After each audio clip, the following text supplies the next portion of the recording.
Hello and welcome to this session of Delta Green Divergence. And we are in our third mystery arc. Last time our players did some domestic things and were given various offers and things were put on the table and so on. And one of our players characters walked away with a chunk of money in an account. So they are doing very well. And some time had passed between that last mission and this one to give you a little bit of room for some cover and so on. And you were given a briefing that included a video. That video showed a separate group of Delta Green agents who were killed during their mission briefing by a third party. That third party being a Delta Green agent who was missing from previous mission. They were able to determine the mission that the killed team were going on, which led back to some factors in Nevada from an earlier mission. But the bottom line of this is that this killer, subject one, and we also have him in the NPCs there, and that is Petkovsky, was part of an operation called Azimuth Prime that was to head to a target location and investigate. And I'll go through that. And the team went missing. They haven't been heard from. We are 4 team members: Petkovsky, Kraft, Mies, and Nargula.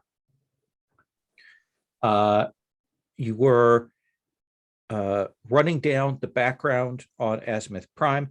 Basically, it led to a town in northern Alabama called Hochapoka, kind of isolated at the southern end of the Appalachian Mountains. You found some weird things about access to the town last time. But in particular, there were 2 sites: a for-profit prison that was under construction and a training facility that was present that tied back to a security contractor, a CEO who had died some years earlier. This all kind of fell off the books. There were some rumors of occult connections with this person. And then that is why the original team was sent to investigate the site, to check out what was going on in the area, see if there was an occult connection, and if there was unnatural forces involved to deal with them. And your mission is to go to the same target location, as far as possible, confirm those earlier parameters, both checking out the site, both sites, checking out what might be going on in the town and location, finding out the fate of the earlier team members, finding Petkovsky, finding out about how this leak occurred in the Delta Green system, and sanctioning Petkovsky. Sanctioning is listed above finding out how he did it. You may notice in the mission parameters. So what else have I left off the table that you think are key elements that we should have in mind as we walk into this session? I know we left off with the drone as kind of stage 2, on the ground kind of thing, right? I think that was a pretty comprehensive thing. I think the only thing is that it doesn't appear as any of Azimuth Prime have been in touch with their, I mean, as far as we know, Maurice Kraft certainly gave the impression that he just disappeared at that time, off for everybody, not just for Delta Green. Right. Yeah. They haven't followed up with their previous lives, and Delta Green has clearly done the classic work to make their deaths, kind of vanish from stuff. As you found out within the case of Kraft, that he was listed as going undercover for long-term deep undercover. Was there something about Hochipoka having a complicated relationship with the federal government? Yeah, you found that the trail that is maintained by the Park Service like terminates at the edge of the city county line. And you did find that there seemed to be some other things where sort of they don't recognize certain kinds of federal oversight, or they don't subscribe to certain things. You also found that there's an airport, but it's a small private airport for what's clearly, white, wealthy private use. There's a marijuana grow business in the area.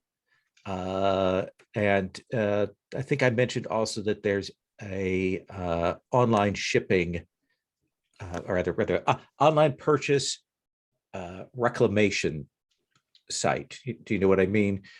When they do returns and Amazon doesn't want them, they get sent to places, or other online purchasers get sent to places to have them dispose of them.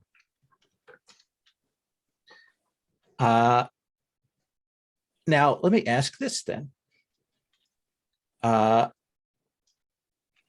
Who is it, how are you driving down? Like, are we two cars? Are we one car? What is the approach here? Since you do have to get within relative reach of the area to send the drone out. Jim, you say you got given a chunk of money from that spook? Yeah, as I show off my fine rags. Great. Let's buy some burner cars.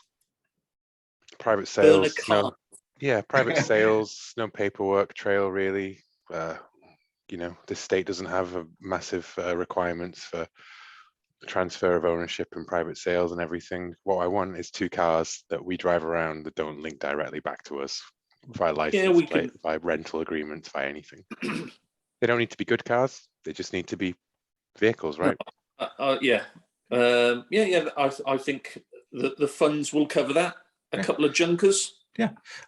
Say a couple of standard 10-year-old cars, like a couple of Impalas that have some rust on them, and 150,000 miles. Try and get Japanese brands. They're a bit more reliable than American. So. Well, you can get stuff. They may stand out more as well. But yeah, you've got two cars. Burner has decent trunk space in both. Yeah. Are both cars going together to a location to run the drone? Are you separating? And who is in what cars?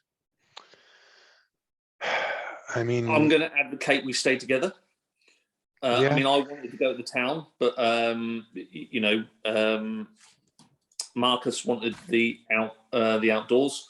So I think we should stick together at this stage. It seems quite hostile environment. Let's go two cars. How paranoid are we about what is the city called, or the town? Hochipoka. Hochipoka. Hokikoki. Would they definitely fall into the sort of sovereign citizen movement? Definitely anti-federal government, federal oversight. I think it's quite a strange concept for the rest of us. The town with a hostile kind of relationship with the national and perhaps state government. Like I can get my head around it, but it's I do have to continuously remind myself of like this is a thing that exists. Mm-hmm. We lost Alan. In Germany, we have the Reichsbürger who also don't believe in the constitution, and they still believe that the German Reich from 1871 should be there. I know, but like a whole town running on that basis. A whole town is a stretch. Yeah. They have their own independently managed local water treatment plant. They do all of those services locally. They do buy power off the grid, but they also apparently have some local power generation. It's that kind of keeping the federal authorities out setup. Libertarians. Roll stability, roll for stability. Yes. Yeah. I would advocate we go in 2 cars because that's 2 ways of getting out if we come under fire. Yeah, and let's spread the firepower. Well, actually, let's find out who can drive first. That's actually the number one. Well, all of you can drive, but the question is whether you can drive well. I have 1 point in drive. Gene did the defensive driving course in the FBI. And I'd say that Dr. Marcus Evans is actually our second best driver, just due to all the time he spent on the roads. Yeah. So, Gene, good firepower. Do you want to go with Susan then? I'll go with Susan. You go with the. We've seen a Gene Susan hookup anyway, have we? Nope. No, we've had our squabbles and things, and yeah, but not had partnership mission. Yeah, exactly. Yeah. Catfight. I would actually advertise for splitting up because A, I love splitting up, and B, we can cover more ground. You know, let's get a feel for.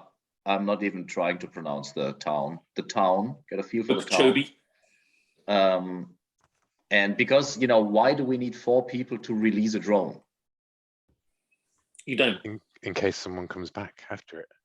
Yeah, well, then we have the other one with the gun. We can have in case 3 people come after it. I mean, this is purely from a player perspective. Yeah. No, I'm with you.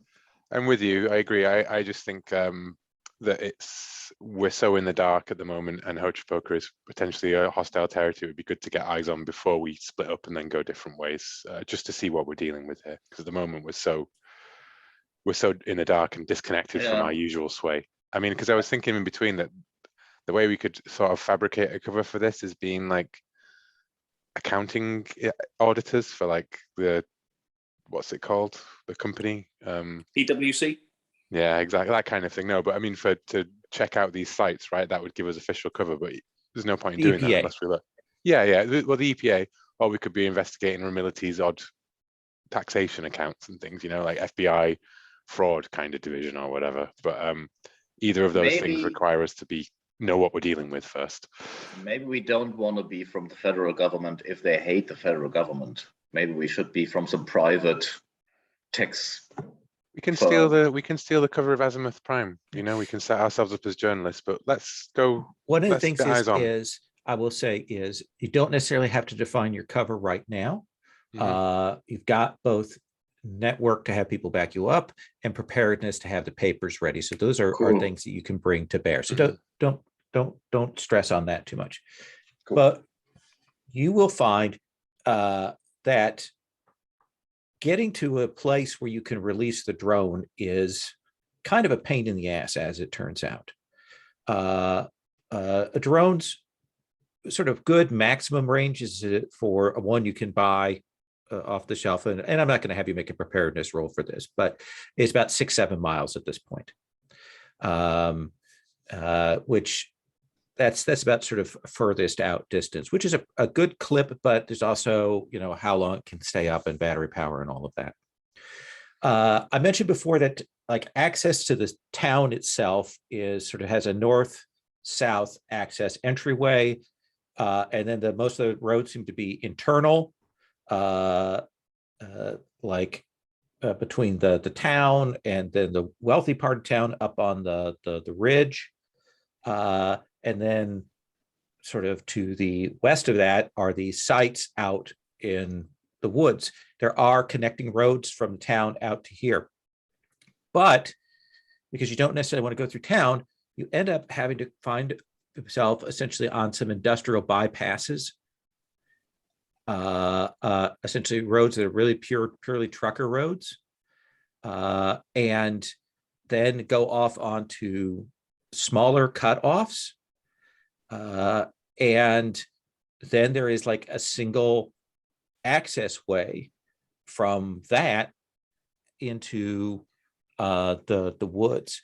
And you will note as you kind of go past that to park that there's definitely a gate there. There's no trespassing signs on that. And there's definitely some fencing that goes around. But we'll say you'll pull over maybe another 100, 200 yards down the road, off to the side. I'm going to assume you bought relatively dark colored cars, and you pull off to set yourselves there. You can walk, just into the edge of the woods, and you can definitely see there's a chain link fence with barbed wire surrounding the area here. Somebody want to make a notice spend? Sure. Okay. I'd tell you what, let Jim do it. Jim's got 5 in his pushes and I've got 2. So let's do that. Right. Okay. Yes. What do I notice? Jim, as the two of you go past, and you've seen some truck traffic, some transit truck traffic. As you go past to pull over, you will note sort of parked off the side, lights off, but clearly sitting there close by the gate is a sheriff's car. And the sheriff's car here are clearly black, so they do kind of fade in with the light, but you're pretty sure that there were a couple guys like sitting in that. Okay, then I'd suggest that I will point this out to the others, and I would say I don't think we can afford to leave the cars just by themselves. I think we've got to drop at least one of the cars, and maybe the other one sort of stays with it. We always leave a couple of people with the cars, or we drop off one passenger each, from each car, and they go, and then and they just drive on. And we'll assume that you can do whatever stop and drop, out of eye line of the sheriff. Yeah. Are we leaving? So who's the drone operator, do we think? I think anybody can use a drone. Clearly out in the woods, the doctor has indicated that he is an outdoorsman, and I will willingly volunteer that ain't my cup of tea. Yeah. No, but you are the only one of us with something in pilot, which is probably the closest skill to a pilot and pilot. Mechanics are the two skills that I think would be useful there. Though in a pinch, I would say computers, though the difficulty would be higher, I think, because this is more of a physical reflexes thing. The other advantage of Jim is military science. Mm. Yeah, I don't see any pilot or mechanic from Eugene. No, Jean's a city girl. And I'm a sort of a towny kind of person. So I'm volunteering my good friend Jim Williams to accompany the good doctor as his minder. You know, this drone idea was your job, Jim. No, You're gonna have to get those boots that. muddy. They didn't just walk in the sand, they can walk in the Appalachian Mountains too. Yeah, we'll assume as well as the camera feed with the scope is fed to Susan for analysis. I think that's fair. So you pull over, and I assume then that Jim and Marcus, you're going to hop the fence. Yep. Go a little ways in before you let the drone off. They're not going too much closer to the site. You're going maybe a couple of minutes in, but not too much further, right? Yeah. Okay. As we'll go as little beyond the fence than we have to. I suppose the question is, are we going over the chain link fence with barbed wire, or are we going to cut the chain link?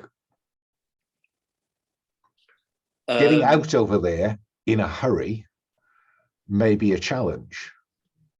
You pretty much have to cut, because climbing barbed wire is pretty evil. Exactly. So you have the tools on hand. This is an easy thing. You can clip the wire, pull it back, go through, leave it a little bit of a gap in case you have to run through, and you can try and put it back the way it was afterwards.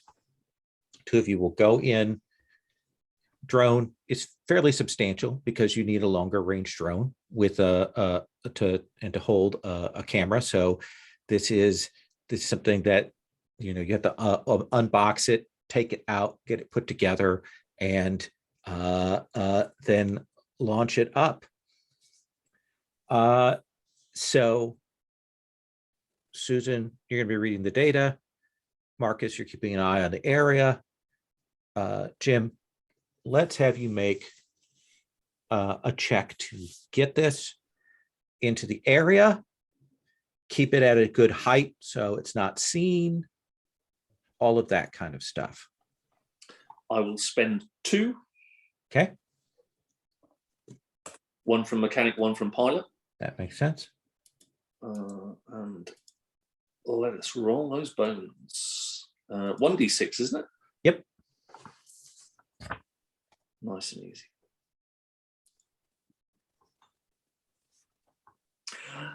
Or B. I rolled a 1. That takes it to 3. So I think this is the first time you have used this drone, and you'll send it in, and I think you are a little bit lower than perhaps you think you are. You do clear the treetops and go and get to the site. We'll come back to the fallout from that roll in a bit. Susan, would you like to spend either from a traffic analysis or I would even do notice or data retrieval. I assume you have one of those for technical. Yeah, I do data retrieval. Okay. So here is what you're going to get basics. And one of the things, of course, with the night vision and the heat scope, detail is a little bit muddied. And also Jim's, it's kind of a little unsteady. He's going a little bit lower than you want, and then he kind of does some quick adjustments there.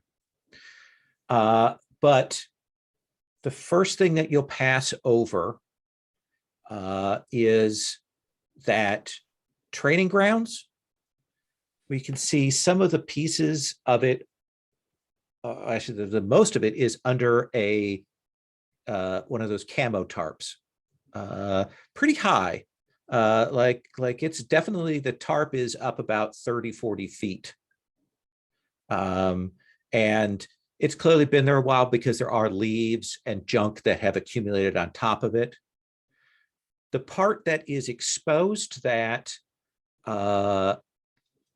isn't covered by that, you'll see there are clearly makeshift buildings, like 4 walls with doorways and maybe like a second floor. And you can realize this is like an urban training ground, like for urban police tactics or urban SWAT or any of that kind of stuff.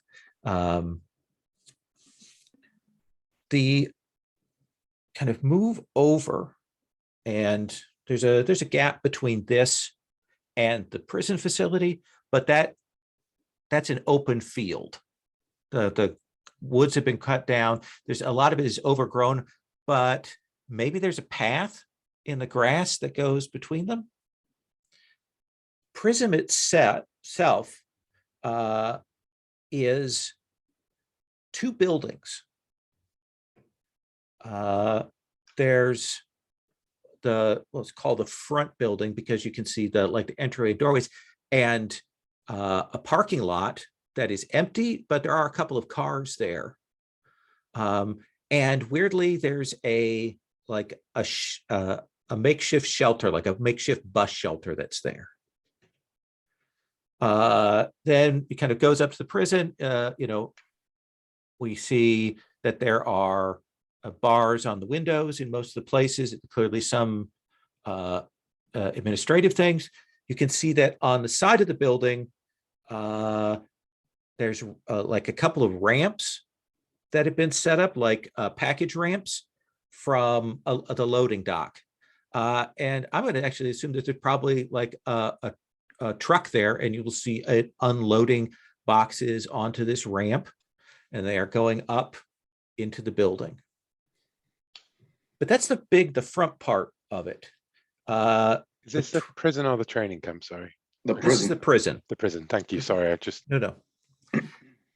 There. So that's the front part of the prison, the front building of it.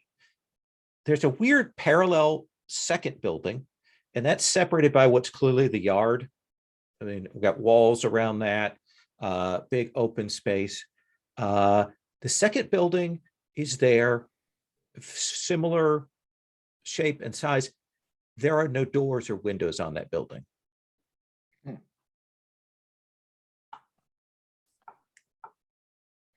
Interesting. I point that out to Gene. What's that shit? I mean, what's this whole place? It's not being used as a prison. There's no state, there's no federal, there's no county. The town can't be running its own prison here. If it is, Well, that's fucking well. I Then think we'd have it's all the the. due course we need. I think they're probably using the first building as the sort of Amazon returns warehouse, possibly. Yeah. That would Clearly in fit. infrared, we're not going to really see packages to any degree. I don't know in the US, but in the UK, if there was if you're a registered company, you can find out the address of the registered company extremely easily just by the Google search, pretty much. Can I find the listed address of the Amazon returns? Absolutely, it is listed for an office location in the downtown of Hochipoka. Okay. So Is it livery up the side of this wagon at all, Lowell? Pardon? Is there a livery on the side of the wagon? Oh yeah. I think you'll see it's like a standard private hall firm. Okay. Yeah, and you can certainly get the ident on that. I think, Susan, you will notice somebody kind of standing out as this is going on, having a smoke, and you see them look up and see the drone. Are we in communication with the other group? I'm assuming so, yes. Jim, Dr. Evans, the drone has been spotted. You might want to get out. Okay, Good enough for me. I'll hit the recall button on the drone. Okay. Start to call it back. You can kind of see, Susan, when the guy sees the drone, so you look at it, the drone starts to move, and you see him step quickly inside. That's probably the kind of the glance that you get at him. No detail on face or anything like that. Just a guy saw this. And it was not, the guy was not in uniform or anything. Yeah, it's hard to tell. I mean, that might be a work uniform. Infrared. That might be Carhartt kind of clothing or something. Yeah, not clear. But you So can. we either stay or we go, folks. Dump the drone. I'm sorry, what'd you say, Alan? Dump the drone and exit stage left. We walk out. you sure you don't want to try and look, you got a drone up in the air. We can I'd pull say you out now. let's push further forwards. Check out the training facility. Yeah, at least me and the doctor, we can push forwards if you want. I'd agree with that, Jim, because the if we're already made, then our window opportunity is not coming back. This is the last chance to take a look at that facility without it being a hard entry. So you want to now? I'm hearing. Are you bringing the drone around, or are you two like going in on foot here? I wasn't clear. Yeah, I'm not clear what else we're going to get from that. We've seen an exercise area, a 40-foot high tarp covering an urban training center made up of false buildings and streets. Oh, so we've already had the look on the training. We went. Well, Yeah, that's what I heard. That is what's covered by the I see. camo I part. apologize. okay. I misread that. So the value of doing anything else, I think, is dubious. Getting inside. Well, Yeah. I mean, short of actually entering, I think we've got all we're going to get from the Now, drone. Does Jim want to go maybe inside? get a look under the net.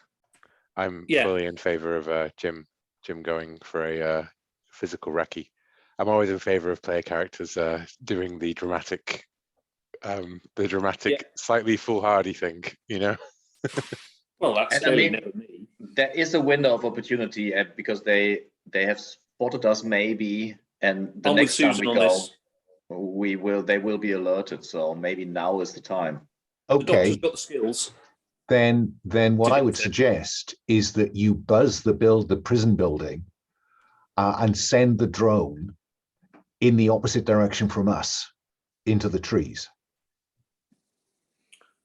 Yeah, I can do that. I mean, Okay. they can't move at the speed that the drone is, not through. No, they can't. But I want a direction of travel. Yeah, Yeah. let's loop. I'll loop the drone round then. So let's have you make a piloting roll. I do have a question for Susan. You have night vision on this. We established that. Do you have any other modes? Do you want to make a preparedness to have any other modes for the camera? What kind of modes would there be? Well, thermal.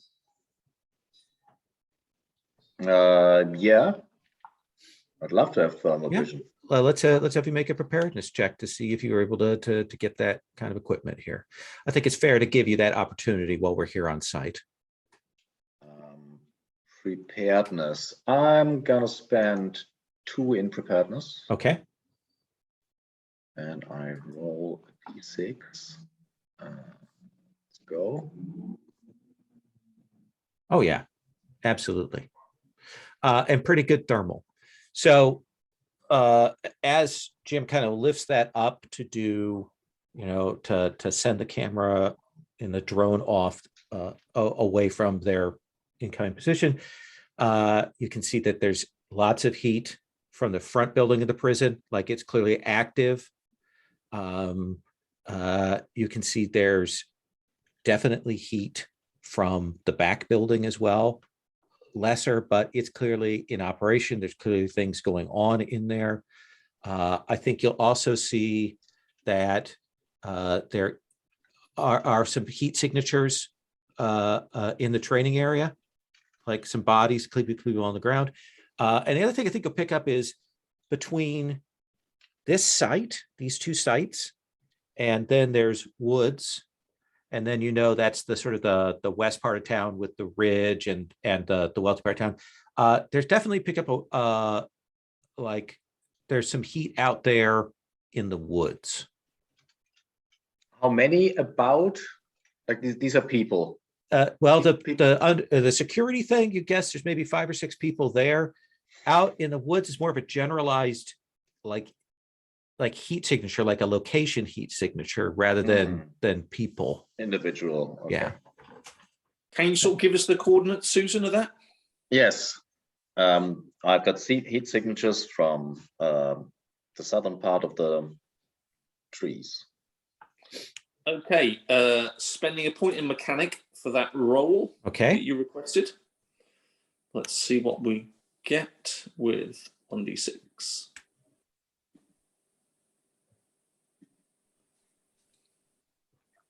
That's a lot better. 6. It's 6. So yeah, you will buzz it.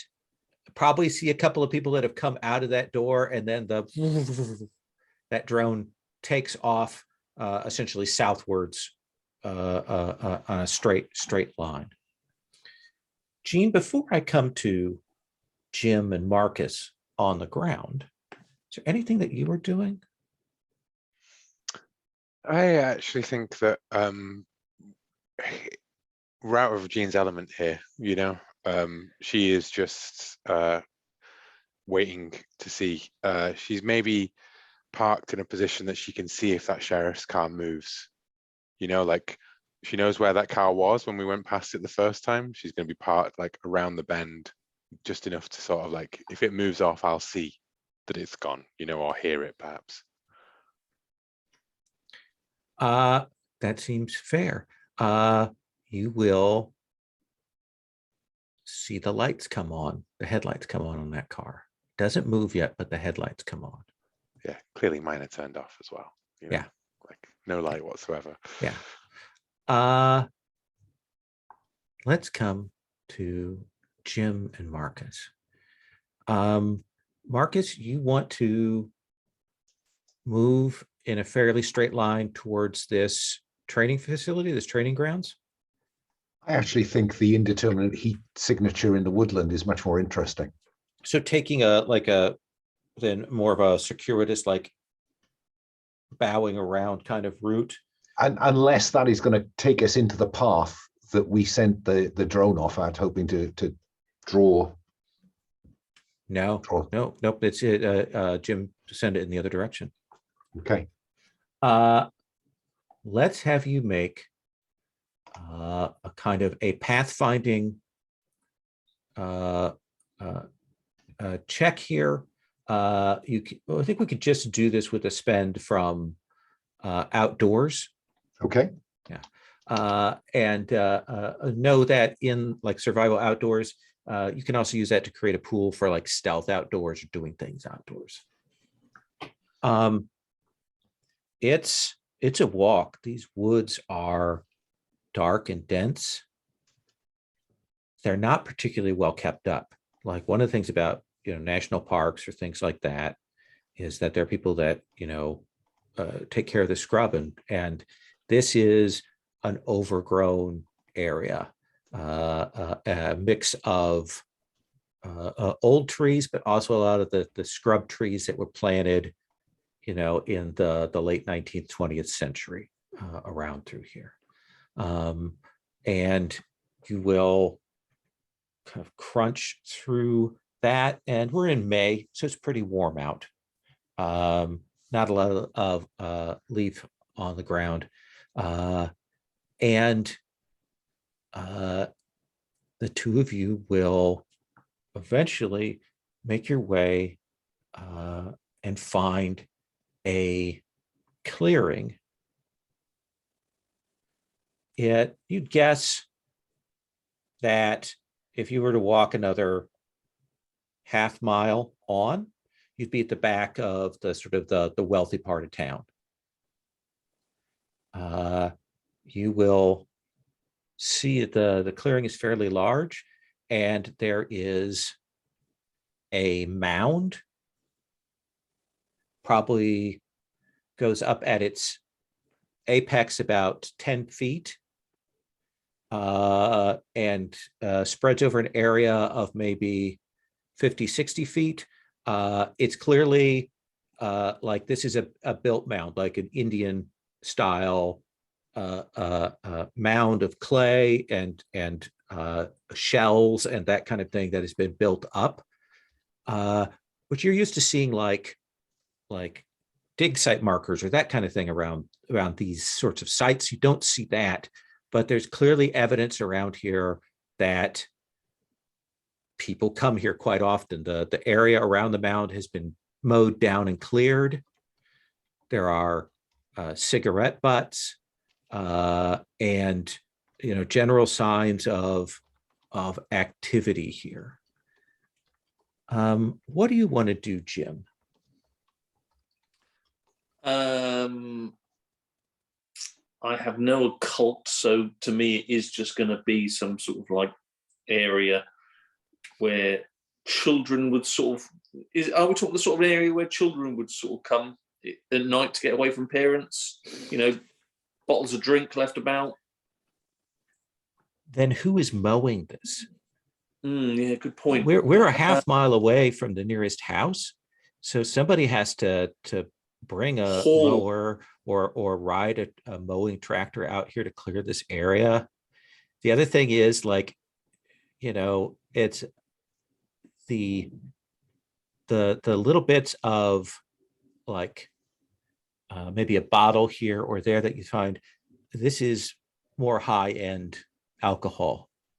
The cigarette butts are like European imports. Goulois. I'm well outside my comfort zone here. I'm complaining like hell that my Nike Air Jordans are now covered in mud. Yeah, we'll do it quietly. I do have occult, and I'm curious. I mean, Meta, Mhm. I don't know enough about that mound building culture other than to know it exists. Are they burial mounds that those mounds are, or are they mounds on which buildings were built? That's what I don't know. Want to make an occult spend? Yeah. Okay.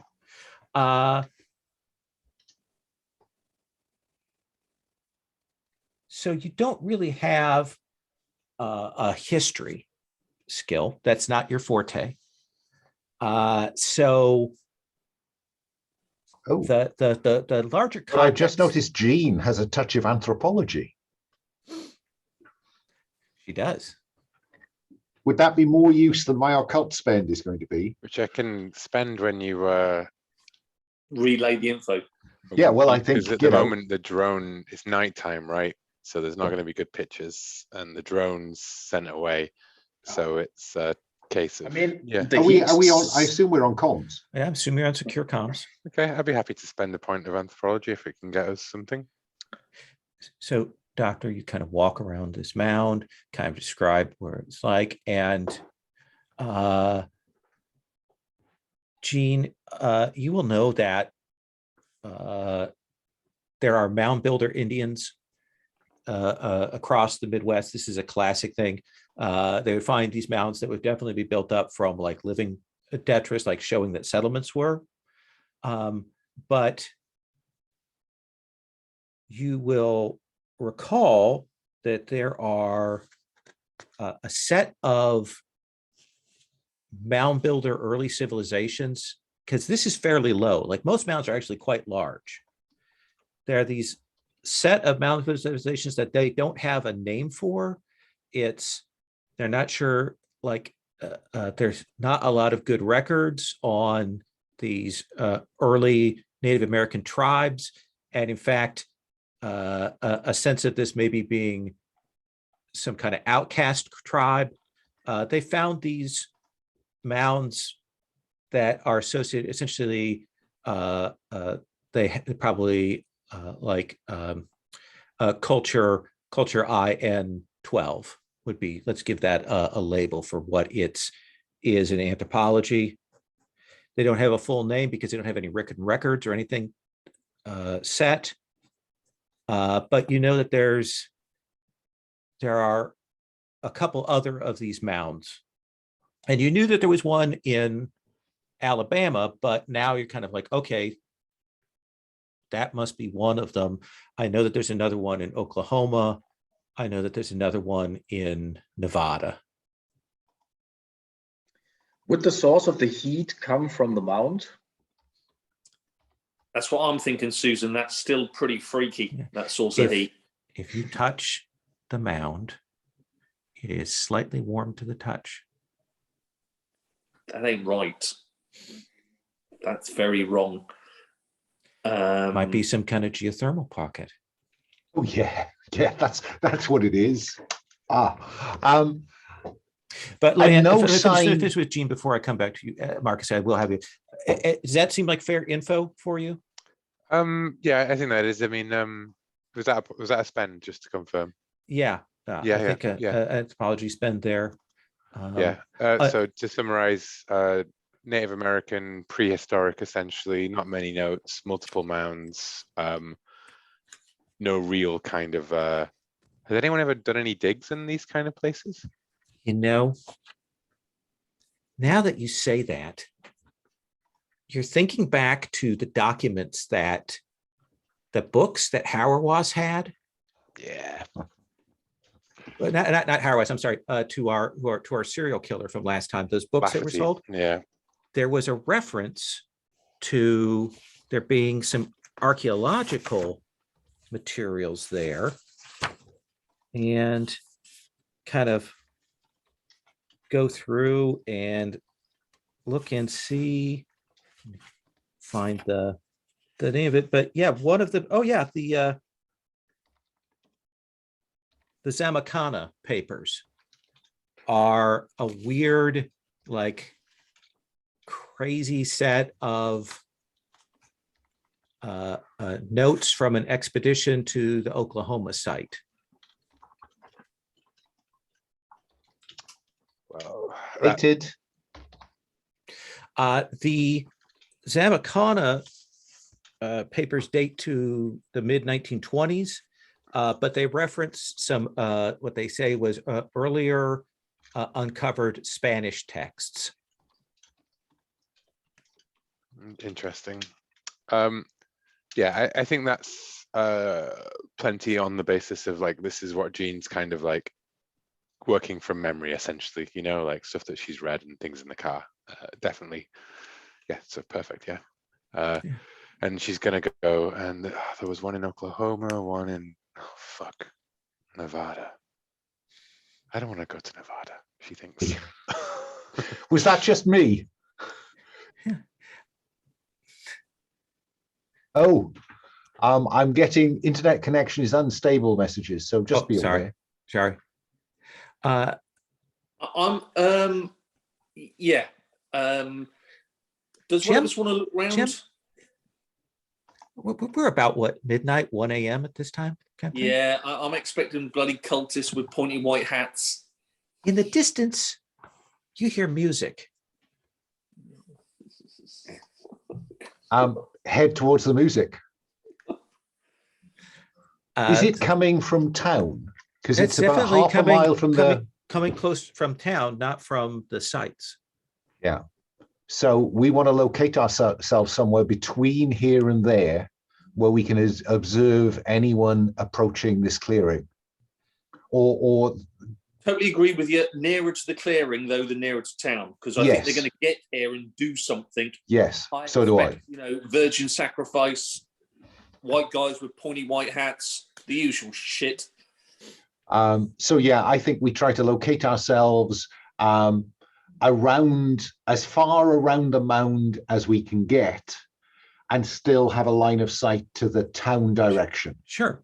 Settle yourselves in, find a spot in the woods, get yourself set, kind of hide. Susan, what are you doing? I mean, I can, from the computer, only do so much. I think I will look into these, what are the papers called?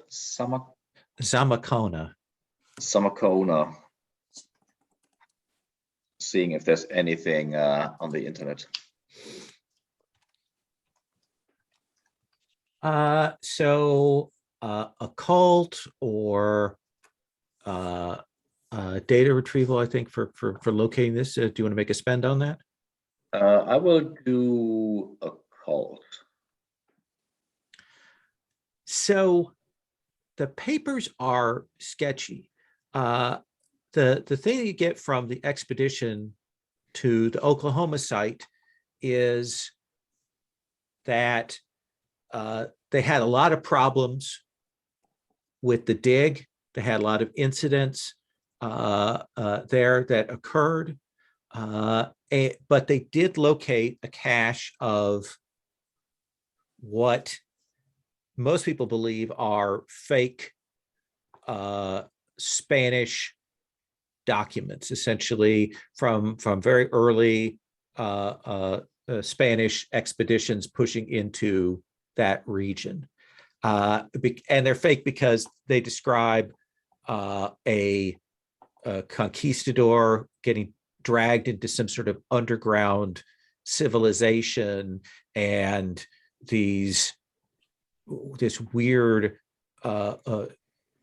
people that had strange powers and were trying to enslave him and worshipped a variety of unnatural gods. It's very sketchy. Sounds less sketchy to a Delta Green agent, maybe. Really relay the information to the others. Be careful of underground prehistoric peoples that might come out of the mound. The one thing that you will note that is sort of a characteristic of this people that it's described by the Spaniard is their ability to move through solid objects and to rise up out of the earth. As I said, guys, be careful. Gene, I'll come back to you in a second, but I just want to tell you that the sheriff's car has pulled out onto the road. Yeah, I imagine a private exchange. I'm just imagining a side conversation between all of Jean and Susan saying, should I tell them that these things could come out of the ground? I mean, we'll see. But the sheriff's car's gone out of the ground, onto the road. Yeah, we'll come back to you. Yeah, Just I will one let second them. on I that. will let them know. Okay. That there's movement from the sheriff. You know, pink. Marcus, Jim, you will settle yourselves in, and you hear that music, and you're kind of listening, and it doesn't get any closer. And it's carrying a little bit, but clearly a distance. And then you realize that it kind of stops and starts. And you realize it actually sounds like some people jamming, like a group of, like there's clearly an electric guitar, you know, some drums. It's carrying. It's. I think the closest I could describe in terms of the tone of music is it sounds like Mumford and Sons. Jesus. I don't think this is some musical cult approaching. I think we should go and examine, because it's about half a mile to the back of town. Yeah. To the wealthy part of town. So I think it's worth just heading that direction. And leave the mound. And leave the mound. I don't think the mound's. They are heading to. Yeah, No. There's no evidence anything's moving this way. That music isn't moving. Seems odd. So you don't want to go towards the music? No, I do. The music is not approaching us.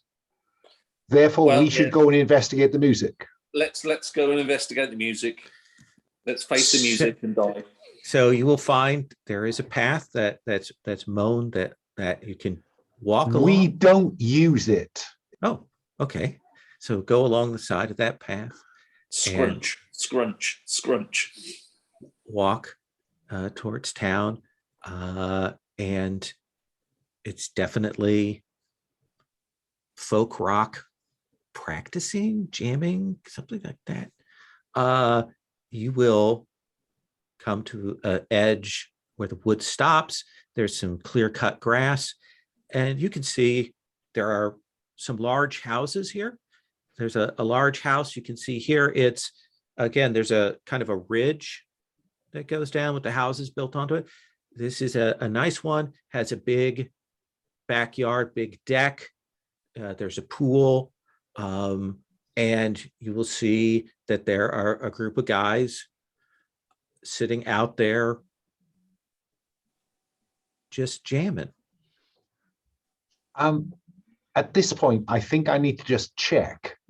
We went through a chain link fence to get to the structures we investigated. Uh-huh. Have we gone through another chain link fence to get here, or are these houses within the same chain link fence? It might not be boxed. It's not boxed. Doctor. Okay. It could just be the side of the road is chain linked. Okay. Yeah. Okay. Yeah. But yeah, you'll see them. They're smoking. They're drinking. They're playing music. Oof. The horror level has gone down. I don't know. So based on a map of our kind of layout of the town, if we turn left or right here, we'll skirt the edge of this wealthy enclave.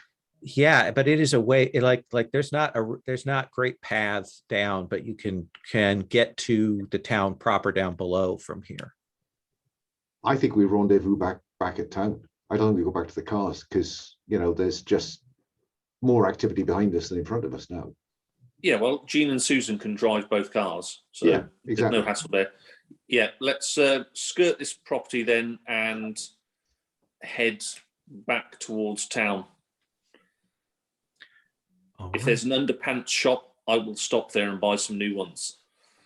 We will come back I- to you two. Just one point of care.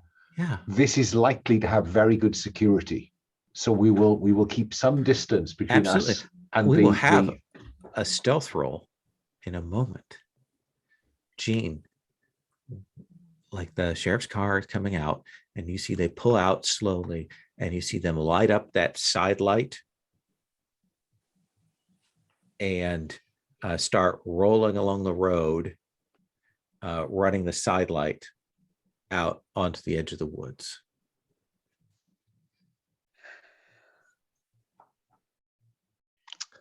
Well, I'm going to warn the others. And then I'm going to carefully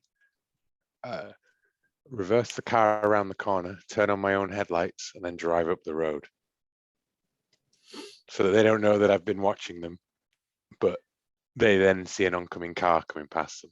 Okay. And I'm gonna actually stop and talk to them. Excellent. Let's take our break. Take 10, and we'll be back.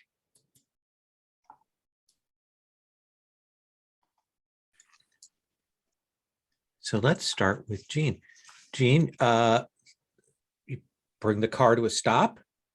Yeah, I'm gonna be driving. I'll drive past them, and then put the brakes on. Oh yeah, they And then I'll they honk my do a horn and like quick- lean out of the window. they You do know, a and like quick wave. turnaround, Hmm.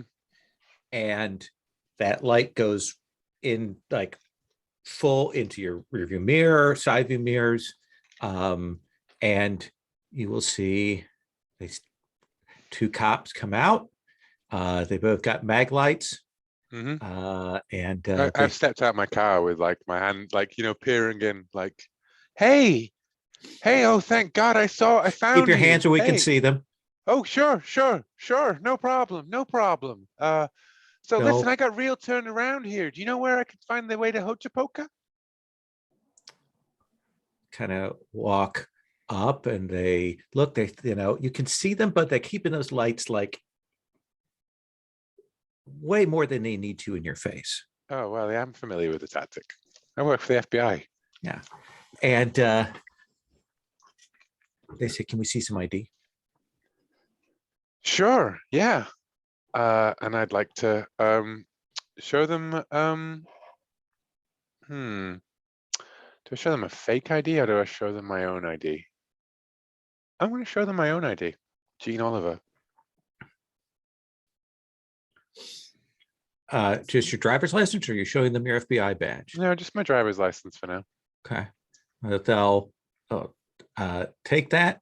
The one cop hands it to the other cop, and the cop says, "Hey, so my partner here is doing his training. This is for first week. So would you mind if we searched your car?" Sure. And he says, "All right, come to the back of the car, put your hands on the back of the hood, and assume the position." Well, now I am, just so you know, a girl's got to be careful. I am carrying a concealed permit. Good. All right. And so they will move you back there. Are you going to let them come? They're going to pat you down, Mm-hmm. and they will take your firearm. Mm-hmm. And one of them says the trainee, who's clearly not a trainee, Yeah. why don't you go back and run that? And he says, "So you have a permit for this, Oh, yeah. Oliver?" Oh, yeah. And the other guy goes back to the car, and he's clearly calling, and there's that sort of uncomfortable as he's waiting here, and he says, "What's your business in Hochapoka?" Oh, I'm just out here, to seems like a nice place, yeah. Would I don't know, I'm doing this thing, like a podcast. We're talking about, the national forests, sort of America's national treasures, and how like the federal government's really not done a good job of keeping care of them. It's all about the local people.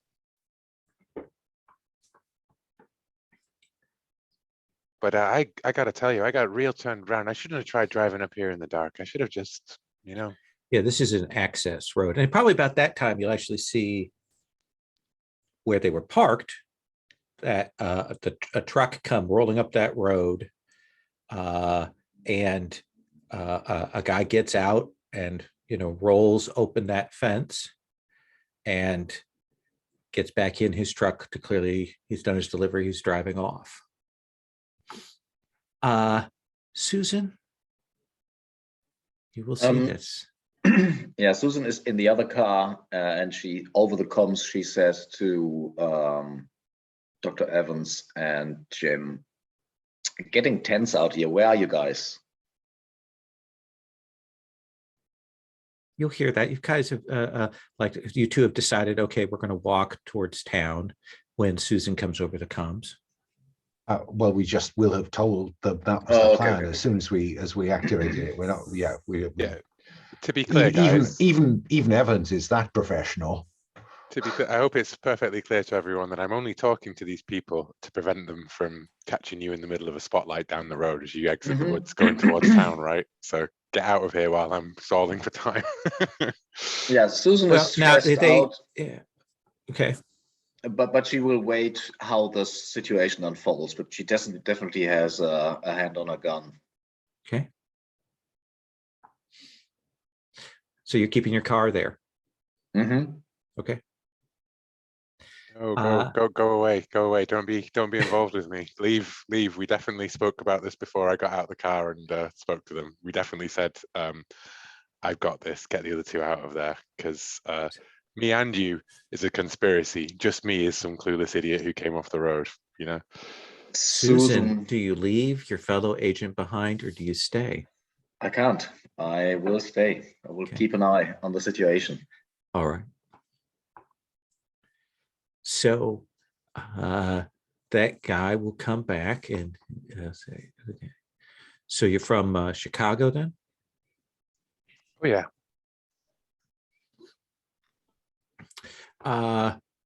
Once the other guy comes back, and it isn't like when they run your plates, your driver's license, they're going to see that you're FBI. That isn't like necessarily. So the guy will say, all right, Ms. Oliver, would you step away from the car? Okay. And has you move to the side of the road.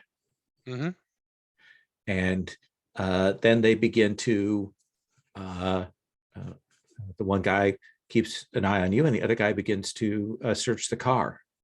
Cool. I would like to spend a point of flattery here. And I'd like to be going like, so you're a trainee? Oh, wow, you're real good at this, huh? Like I used to date a cop, and big city cop. None of the real Americans like you. And I just want to keep up a pattern of kind of like just rubbing his ego, like, okay. Even though I know that he's lying to me, but sort of like give the impression that I'm totally buying into the lie. Is there something information or something you want from them? What is it you're doing here? I think it's to sell them more on the idea that I am what I am, and to maybe like lull them into a position of not being as careful as they might be if they're actively suspicious about me, The guy who's searching the car will gesture over for the trainee to come over. It kind of puts his hand up for you to stay where you're at, and they begin to have a conversation. And it's very clear to you that this conversation is about whether they throw you in the back of that squad car and take you in for something that they, air quotes, found in your car. And it is that point of flattery where the younger guy does go, no, just let her go. Just let her go. Cool. Enough for me to know that they definitely were. Oh yeah, they were about Yeah. to. I mean, you could probably the guy was going to pull something, drop it in the back of your car, and clearly throw you in the. Hey, I work for the FBI. I'm familiar with the tactic. And they'll come back and they'll say, "You've got some problems with your dimmers here, and your bumpers off. You're going to want to get those looked at and get off the road as soon as possible." Oh, thanks. Could you give me directions back to Hochapoke? I wouldn't drive there with your car in this kind of shape because somebody will pull you over. What I'm going to suggest to you is you're going to continue about 18 miles down that way. That'll get you onto the highway, and there's a rest area there, and there's a mechanic shop attached to that. So you're going to want to go there and get that taken care of. I'm more than 18 miles away from Hochapoke? You're a ways away from Hochapoke. Well, have a good night. No, officers. you're not, goes the audience. Yeah. Okay. Well, well, thanks for that, officers. I really appreciate it. I thought I was going to be driving up here all night. I'll go get this fixed up, and then I'll come make sure I come back this way in the morning. Yeah. Hand you your driver's license back. Can I take your names? I just want to put in a real good word with the department. They kind of ignore that, like they ignore you saying that, and they will go and put your gun in the trunk of your car and shut the trunk and give you your driver's license back. Okay. And then they get back into their own car. Mind you, now they are turned a different direction from where Susan's is. So they will continue their running of the lights, but they go that direction now rather than that way. So I've turned them away from the route that they would lead to trouble for us, basically. Yes. Yeah. Just before we move on from mine, I wanted to just confirm that the Mumford & Sons singing was a private house on the edge of things, right? It seemed, and there was no obviously nefarious or suspicious stuff going on. Everyone just went, I don't want to hang out with people who sing Mumford & Sons. Yeah. Well, it's a very wealthy house.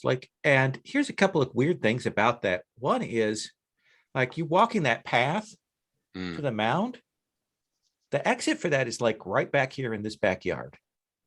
And the other thing is, it's 12:31 a.m. and these guys are outside jamming in an incredibly wealthy upscale neighborhood. Suspiciously isolated, suspiciously connected. And why are they doing it at midnight? And no one has called the cops on them. No neighbors. There are neighbors. There are big, beautiful estate houses within walking of each of them. They People just nearby know would easily hear better. it. Okay. So, but it has an access trail that goes through into the secure area of the. It goes a ways into the woods, and eventually you get to that mound, and then you're in just woods, and you walk through the woods another mile and a half, 2 miles, and you get to the site. Okay, so there's a trail kind of that connects this house out of this neighborhood. Yeah, this neighborhood connects up to the mound, but there's no additional trail going out to the site from here. I see. Yeah. Okay, so Susan, you will see that Agent Oliver takes off, drives away, and they continue their look along the edge, but they go the other direction. Are you now going to drive off? I mean, could I pick up Jean without them seeing me? You need to pick me up. I'm going to tell you that I'm going to drive to that service station because it's only 18 miles away. And what I'm going to do at that service station is that I am going to trade this car for whatever they've got there. So Susan will take whatever possible road there is with the help of Google Maps, hopefully, to get to the town without passing these policemen. Okay. I tell you to try and pick up the other two before they walk into town out of the woods, because two people walking down the road in the middle of the night is a very suspicious thing for anyone to see. So we'll say you're making your way around. It is a long ass drive to go, come around, go to that north access road. It's like deliberately hard to get to that and then start to come into town. So Marcus, Jim, what are you You're two doing? muted. As discreetly as possible, I think we just make our way out of the woods to whatever rendezvous we can arrange with Susan. Okay. Mhm. So let's have you make a stealth roll. Would this be a good time? Oh, hang on, what's the stealth? I've got one stealth. So you could I- spend outdoor survival to. I was going to say, yeah, to create a pool. Yeah, we could use that. So I'm I'll going to create. spend 2. I think For a only stealth. one person needs to spend for this. I don't want to double up on that. I'll spend it then. Okay, so if you Okay. spend 2, you will give him a +1. Okay, sorry. If I spend 2, I'll give him +1, or if he spends 2, he'll give me +1. Either way, because when you Okay. go to help somebody, the first point is I'm going to help them, and the second point is the actual points that they get. Oh, I see. Okay. I will spend. So only one of us needs to make a roll, yeah, but it's basically at -1 because we're group leading. No, there's no minus. It's just somebody can make the roll for the group, and I'm happy with that. Well, go ahead then. Okay.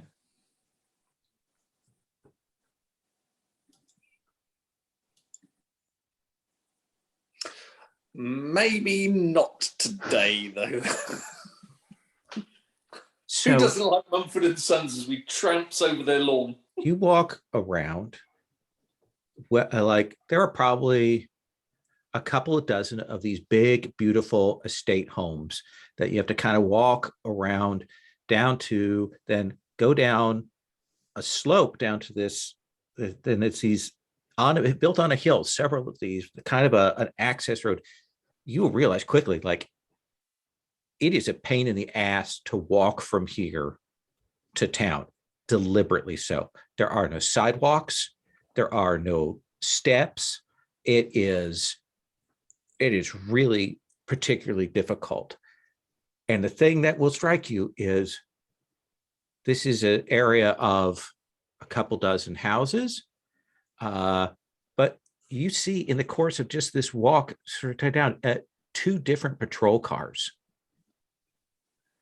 As you go down, and it is as you are maybe pretty close to town, and you have to get down to town, go through town to be able to even get to that access road that Susan is coming in. And that's when woo, woo, woo, woo, woo, flashers come on. And you see a cop car come rolling up on you two. When you say 2 patrol cars, you mean 2 cop patrol cars, not 2 different varieties of private security. Correct. They're just two cop cars patrolling around this area. You probably even because you're kind of elevated, you can see downtown. There's like a lot of cops in town for a city town this size. Yeah. Let's go with I think as they sort of like flash up their lights, and I'll just turn to the doctor and say, let's just say we're hikers. Yeah, we're in dark clothes. Yeah, we're lost on the Appalachian Trail. Haven't eaten in 3 days. Yeah, just mate. How else are you wandering about in a like completely foreign location at night? That's the only thing I think we can pull. Yeah, worth a try. And I'm not going to scream it, but they do. And it's hands up, lay down, keep your hands up, lay down on the ground. That sort of multiple kind of contradictory orders there at the two of you as they come out. One of them has his service weapon out. And I'm not sure if is this Filch or something else. Is there, because I think we need to make sure that we've disposed of any weaponry we had, because they are going to search us. Yeah, try and just throw that revolver into the long grass. If you are not worried about retrieving the weapons, I don't think there's any role. Not at all at this point. Okay. They will come up and they are immediate, like ID now. It's in my back pocket. May I reach for Keep your that, hands up. officer? Reach. Give us your ID. Can I? Give us your ID. Okay, I'm going to I'll move reach in my pocket I'm going to move my and- left hand Okay. to my pocket. And one of the guys comes forward. The other guy keeps his gun trained on you, and comes back and looks, and he says to the other guy, "They're not local," and that No. seems to drop them down a little bit. And they'll say, "What are you doing here?" We're embarrassingly lost. I'm on a weekend away from Atlanta. You'll see I work for the CDC. And you, are you with him? Yeah. You know, he invited me on a weekend. Yeah. I should have never gone. Hate the bloody outdoors. I'm prepared to make a spend from outdoor survival I think to that's turn perfect. it into a pool if necessary, to convince them of that, because I've been looking at these maps. I know where we are relative to those maps. I know where we left where we would have left the trail, in an effort to convince them that we are. This is a cock up. There's the trail that comes down from A to B. Well, somewhere between B and then C, I think we took a misturn. I think it must have been a forestry track that we should have gone on, and we bore slightly left. But yeah, we saw lights in the distance and just headed in this direction. I mean, who would come out of the woods here? I mean, it's steep here. Mr. Evans, Mr. Williams, this is private property here. So here's what we're going to do. We're going to have both of you get in the back of the patrol car. We're going to drive you to the station. We'll get you sandwiches and some water. And we're going to hold you for a little while. And when it comes daybreak, then I'm going to have one of my officers drive you up to where the trail is at in one of the nature centers outside of town, so you can get your bearings and get moving. Is that amenable to both of you? Or do you have any problems to be honest, with that? That's a huge relief. I don't know how. I mean, I'm really grateful, officer. Really grateful. Why don't you two get in the back of the car here, and they'll open up the doors for you. Marcus won't think At twice. that stage, I will turn to Marcus and say, "But what about your wife, who we left in the tent, Marcus?" No, don't involve them. Well, look, she's in the tent. She's fine. Yeah, Is but I mean, she should we in the scared? area? Oh No. no. It's a good 5, 6, 7, 8 miles away. And I'll point in sort of the opposite direction to the facility, so it's even further away from the facility. But yeah, I mean, she's expecting us, Marcus. I think wait until she's got no phone. Well, hang on. I may have signal. I may have signal now. You see this guy come walking up out of the dark, and he's clearly a little scruffy, a little flannel wearing, little beard on him, and he's hey, what's going on? What's going on? And the officers turn to him. Hey, just a couple of hikers that got lost. If they use his name, they will say his name. Mr. His name is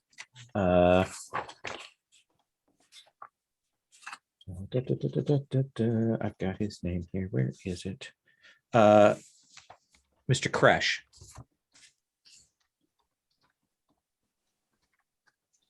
And this guy's like, "Are you two okay?" To be honest, it's been a difficult day, or the second half of today has been particularly difficult. These officers were just going to take us into town and put us back on our way. Yeah, the maps.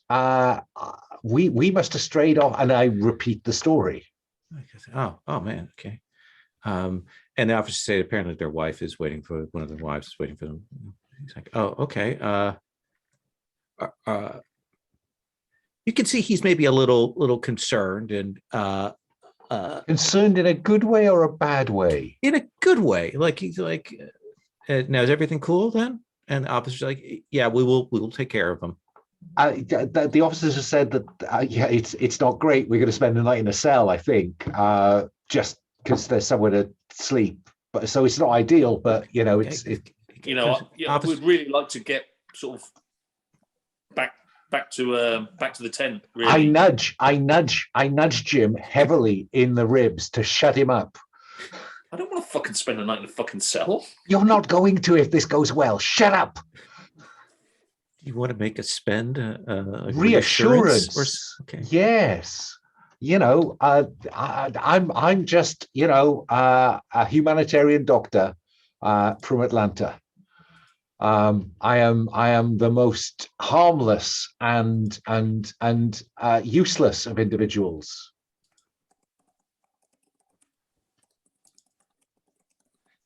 And he'll spend that reassurance. You kind of talk that up. There's a conversation, and you will see. And I'll put a picture of this guy here in the NPC thing. There you go. He goes, officers. Look. I tell you what. I'll take care of him. I'll get him some food, get him a bed. They can call. I've got good signal up at the house. They can call the wife. You know, and you just send a patrol car out in the morning and you can take them on their way. It's all good. It's all good. And they're like, okay, Mr. Crash, if you say so, Mr. Crash, it's all good, Mr. Crash. And they very much defer to him. And I hold up my hand and say, Mr. Crash, I can't tell you how grateful we'd be for just that. Call me Rick. Thanks, Rick. Yeah, and he says, officer, it's all cool. You can call the sheriff and stuff if you have any issues, and you've got their names and their contact info. Why don't you two come with me? You guys like music? Yeah. Good.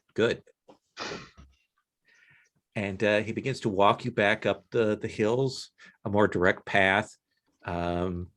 Over the lawns, and he's heading back towards that house that you saw when you first came in.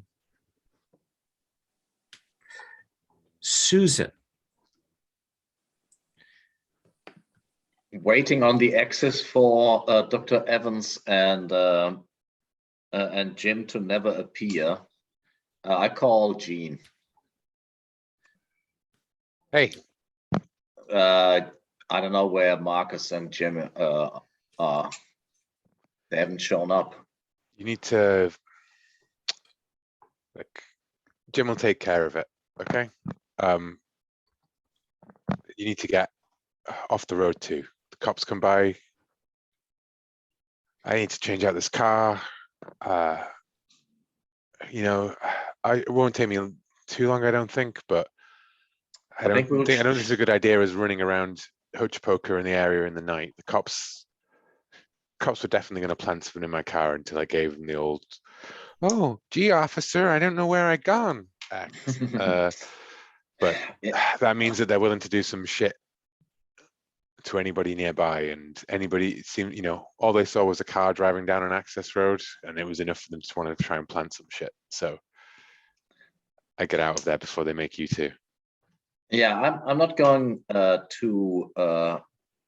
hooch poker at night, but I will go first thing in the morning. Yeah, I'll check this car out. Like, keep an eye on the phones. Hopefully they've still got theirs. If not, yeah, I text them. Where are you? and I'll say something like, "Oh, it looks like yeah, you were right about Signal, Rick." And I telephone Susan. Hi, Joe. It's me, Marcus. Yeah, I know. Yeah. No, we're fine. We just got turned around, a bit lost. We'll be fine. You're okay. You're okay. You're sure? You're okay. Yeah, we're Is that fine. some kind of We'll hostage situation? Dr. no, Evans? no. We're just staying with Rick, are you some kind of musician? You are muted, Lil. He's kind of got you up to the front door. That's we're a band. Give me Yeah. a name to work with. It's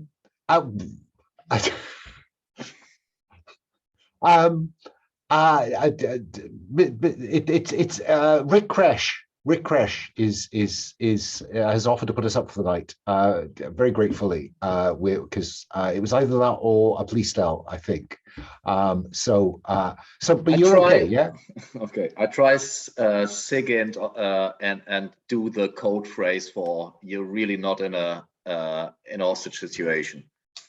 Oh no! Tomorrow will be all blue skies. Okay. Richard Crash, probably. Gene, get down there. It is like a 24-hour like truck and mechanics yard. You can pull in there, and you want to try and swap this car out for something. Yeah, I go down there and I say, I get I grab a guy's attention, and I'm no fucking nonsense, like Gene is just like, yo, you here. And I ask briefly, like, what the cop said. Is that true? What part? What? The faults that I could get pulled over for. They're real sticklers. I wouldn't drive into Hochpilk unless your car was shipshape. Yeah. They'll pull you up. That's how they make their money. They'll pull you over for every infraction possible. So like he looks at your car and he goes, yeah, you would have gotten like a serious ticket if you'd gone in town. You got a trade? Anything you're working on?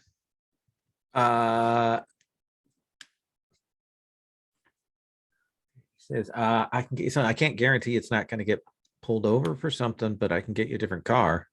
Yeah, get me a different car. That's fine. Okay. You got a bike, maybe? Yeah, no, you don't want to drive a motorcycle there. Oh, okay. Real sticklers, huh? Yeah. Yeah, they'll stop a biker like the 2 seconds. But you froze. Oh no, we lost Agent Oliver in midstream there. Or maybe he's still thinking. Very pensive. Susan, where are you gonna are you pulling your car off the side of the road and crashing there, or are you driving a ways away to the nearest motel? Yeah, I would drive back to the nearest motel. That's about 12 miles. How much is that in kilometers? About 20. Yeah, that's okay. Yeah, you can find one a little motel by the side of the highway, and you can pull in there, and they'll get you set up with a room, no problem. I'm trying different versions of Richard Crash before I go to bed. Yeah, you'll find Richard Crash. He is the lead singer of an alt folk rock band called Hills Are Calling. There's some album covers. Look them up on Spotify. Yep, there are album covers there in the chat. I put the link to 3 of those. Oh, cool.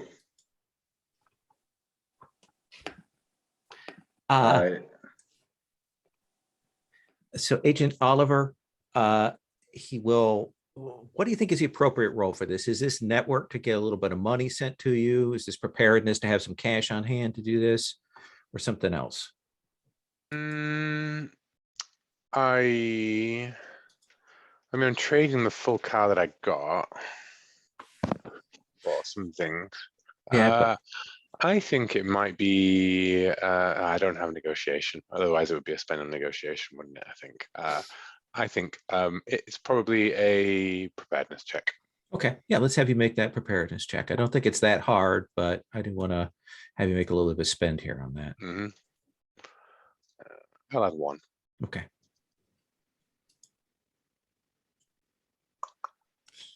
So that's a 2 total. Okay, if you say so. My internet doesn't seem to be going too well for some reason. Yeah, I think we got a 2. He's like, I can get you a car, but I won't be able to get it to you until mid tomorrow because I've got to call my brother to bring it down here. Christ. Okay.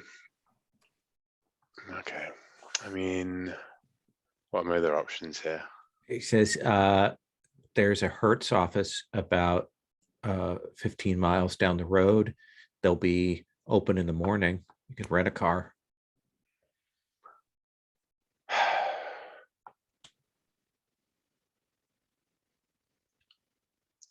I might just get Susan to pick me up. Okay. Leave the car. Susan- Leave the car here. Susan Yeah, I is tell you in what, bed. Susan is in bed with the hills are calling in the background when you ring. Zzz, zzz, zzz. What? Pick me up. Fucking hell. Where are you? Blah blah blah. Service Okay. station. I'm gonna sell the car to the guy. Okay. Cash in hand. Take a discount, but have Oh, yeah. enough to have some cash of my own.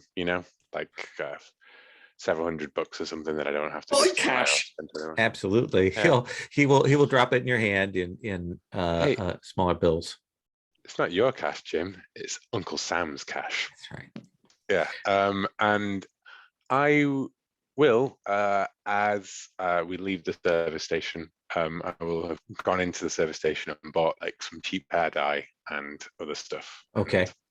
And, just basically, I don't plan on being like full disguise, but I plan on being like not the same person at a distance. Fair enough. You definitely like the truckers that are there definitely kind of like you stand out from the crowd that's here. This is clearly like a back road that is just truckers and things that come over here. Yeah, and Gene's demeanor is just like cigarette in mouth, like peeling bills off, throwing it at the cash, like like no fucking like time or patience for any of this. Like, yeah. So Susan, you'll drive about 45 minutes to go and get Agent Oliver, pick her up, and then go back to your motel. Marcus, Jim, this guy takes you through this very nice house.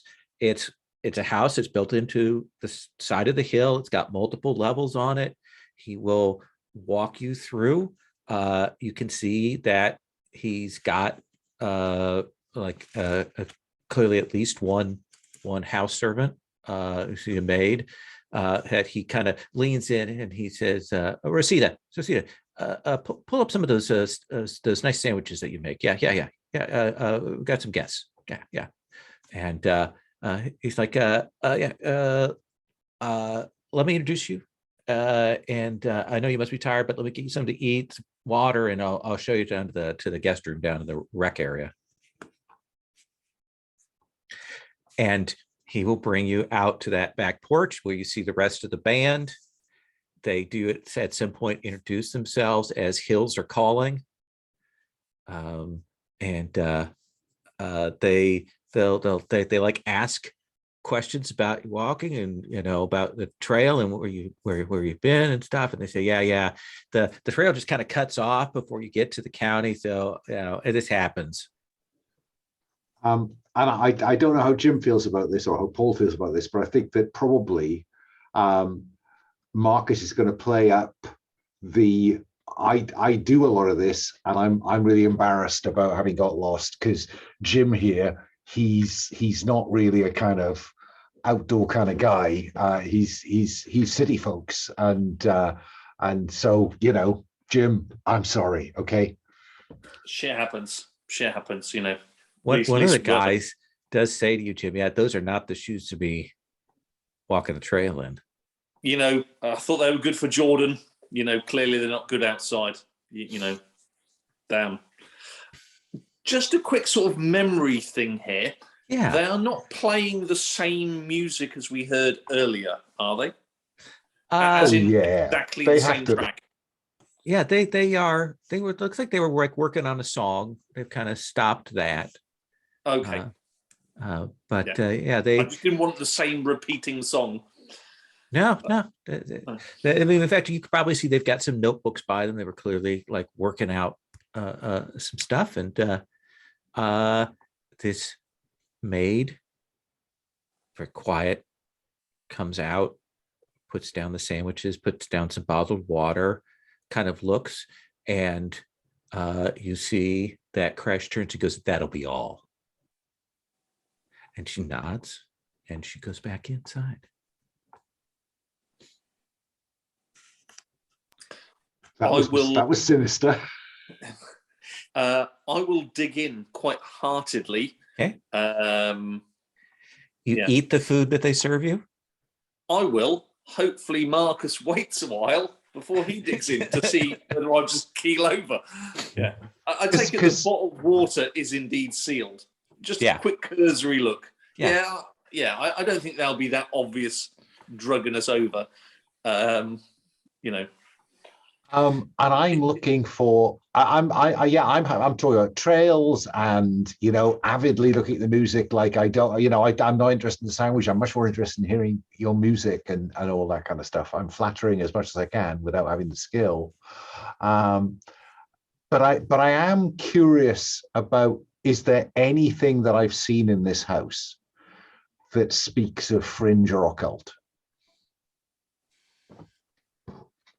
Boy, there's a lot of like faux folk art and that kind of thing. They really play that up. Like there's a lot of that, Appalachia kind of stuff, but it has a feel of like a very carefully cultivated thing. I think the thing that strikes you is when you look closely, just how fucking ostentatious the wealth is here. Like everything is pricey. Everything is put there.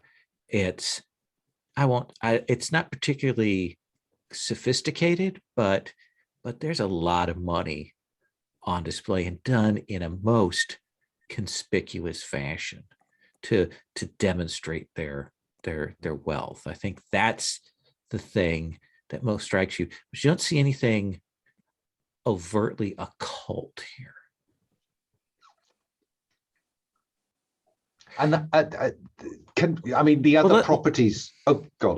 Let me have to come to Jim, and I'll have your follow-up question. Jim, you're talking to these people, you're eating. What's your approach? By the way, these sandwiches are delicious.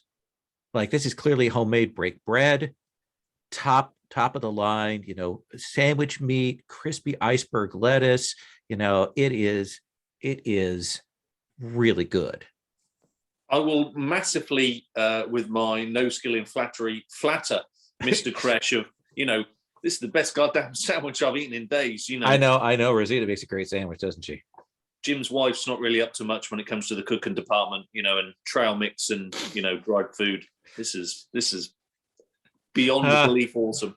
Wives, women, what can you do with them? Exactly. Anything stronger to drink, Rick? Whiskey? I would not say no, my man. I would not say no. And he'll hit a button, and after a minute, you'll see a different servant come out, and he's like, Eduardo, go into the cabinet, and he says the name. I don't know whiskey, but he says the end of a very high shelf, expensive whiskey. Why don't you bring that bottle out? And the guy go inside again, kind of a little bit nervous, comes back with a tray, some of those beautifully round made ice cubes, the nice tumbler glasses with the heavy bottoms, and the bottle of whiskey, and Rick will crack it open and pour out drinks for whoever wants one. Oh, mate, this is beyond belief, Rick. You know, again on the trail, nothing apart from a little bit of Maker's Mark, phenomenal whiskey. You truly have great taste. Oh, he seems very pleased with that. He says, "What do you do, Jim?" Oh, yeah, well, bit of wheeling, dealing, yeah, life wasn't too great. I'm still struggling to get out of the hood. Oh, But I'm going to get there one day. Yeah. Yeah, I'm sure you will. He says in the most condescending way. I fully expect him to say that. Basically, I knew I was never going to pass myself off as anything better. So go with the truth sort of thing. What about you, Marcus? What do you do? I work in infectious diseases, which is not often a great conversational opener. But you're in it. Close it down. So you're in Atlanta, the CDC. Yeah, I am. Yes, yeah. Related work, you could say. A lot of it overseas, actually, but yeah, I'm based in Atlanta. You've never mentioned the CDC before this, by the way. I think the police. It will probably have been on my ID, won't it? He didn't see your ID. Oh, I see. Yeah, right. Okay.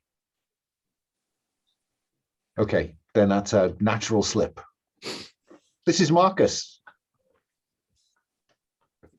So yeah, they'll ply you with some whiskey, some food, and then he says, "You two must be exhausted.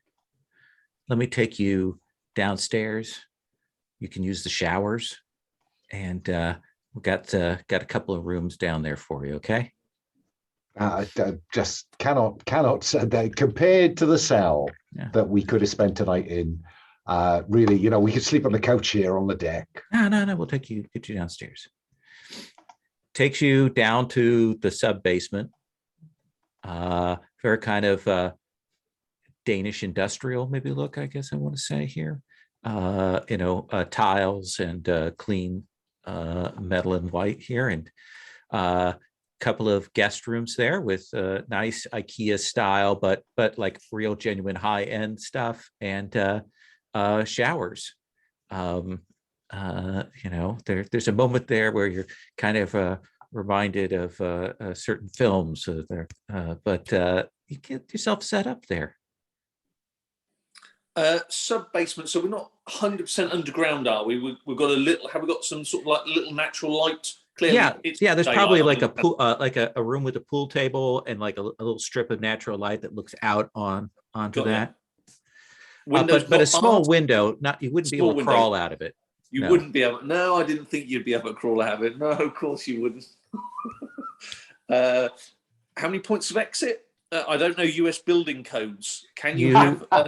You literally, the only exit out of this sub basement, this is definitely not up to code, are the stairs back up into the basement. Yeah. And Mr. Kresh is not going to be bothered by the Hoka Poka buildings regulation inspector, I predict. Quickly check my cell phone. Do I receive a signal down here? Yeah, you've got signal here. Oh, okay, well, that's not terrible then. Yeah, it's not quite 100% Hans Fritzl. And I guess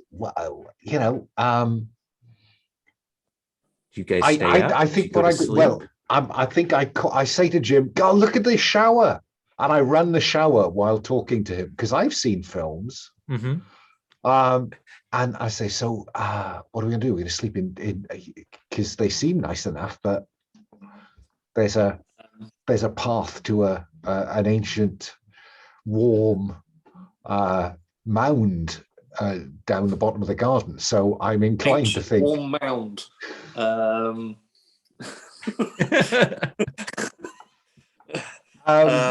So I'm inclined to say that we should, take it in turns to sleep. Yeah, I'm 100% with you with take it in turns. At least there's only one point of ingress. Exactly. Yeah. Exactly. Yeah.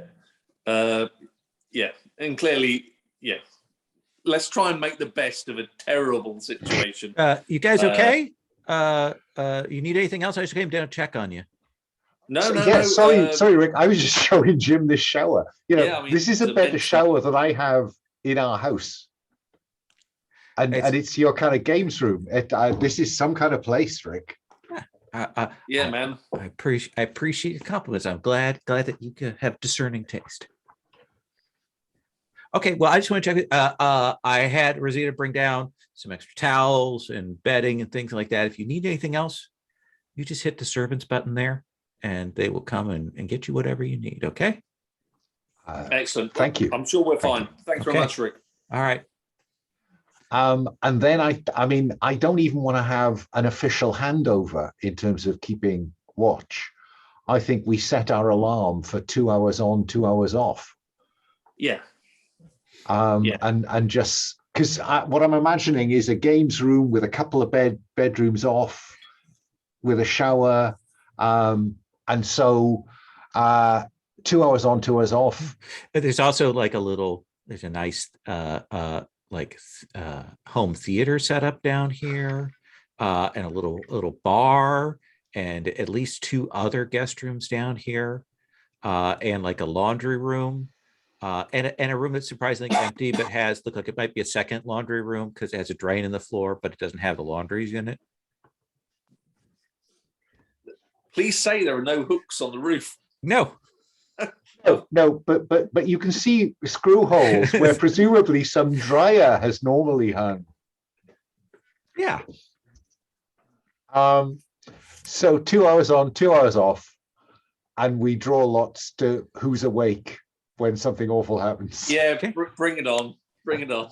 You two will lay down and we will go to sleep. Just to be clear, not before I slip two pool balls into a sock. Okay. Yeah, because you don't have your guns. No, we threw them. Yeah. And yeah, you see, and I think Marcus, and I'm just for dramatic's sake, I think you will go and you lay down first. Jim's up, and I think again we have that dream. Oh, the dreams, the dreams. And it's moving past you.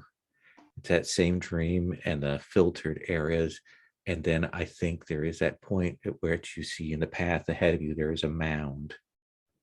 And it comes closer. And you'll see that same figure that rises up out of that ground. And just for a second, it's Rick's face. And then it fades away. So let's take our second break and we'll come back with Agent Oliver and Rajavi. 5 minutes.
It's going very well.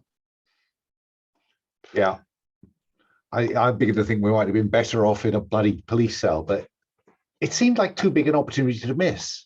It's way too big an opportunity to miss. It's also far more interesting from like the story, right? Like if you're writing that script, you'd be like, yes, go with the cultists or creepy person. I love it. Am I the only one who suddenly like confirmed some links that weren't confirmed before? You know what I mean? Like maybe that hints at a meta plot, like a further thing. I love it. Yeah. Such as The mound, the dream, the figure that rises out, like everything connects back to Nevada and the angels and stuff like that. And like the dreams that the doctor's having, perhaps they're not just like Dreams. scarred mentality. They're maybe signs, who knows? But I like the fact that it's hinted at, in the same way, like, yeah. And I don't know if you picked it up or whether it's significant, but the what are they called? Sons of Megiddo. Megiddo. Working group pathos were in yeah. Oklahoma. That is where the Zamacona papers, a 1920s referencing notes of an expedition to the Oklahoma IN-27 site. Yeah. Yeah, I see that connection. I don't see the connection with the dream things. Just because it's changed, it can still be a dream. It can just still be these things, but the mound, the repeat, because he saw the mound in the dreams as well before we came here. Stuff's been coming out of the ground in all of them. So, again, I like the ambiguity as well. It's great. Cool. You're muted. I forgot to pause the recording, but as I sometimes do. So, Agent Oliver Rajavi, getting up in the morning and you will do what? That's a good question. I would like Rajavi to set us up with the story that I said about being podcasters, Podcast website. Yeah, I'd like to, you've got the computer skill to backdate that, right? So that we've got just check us out on the web. We've been here for whatever, small audience, dedicated, whatever, right?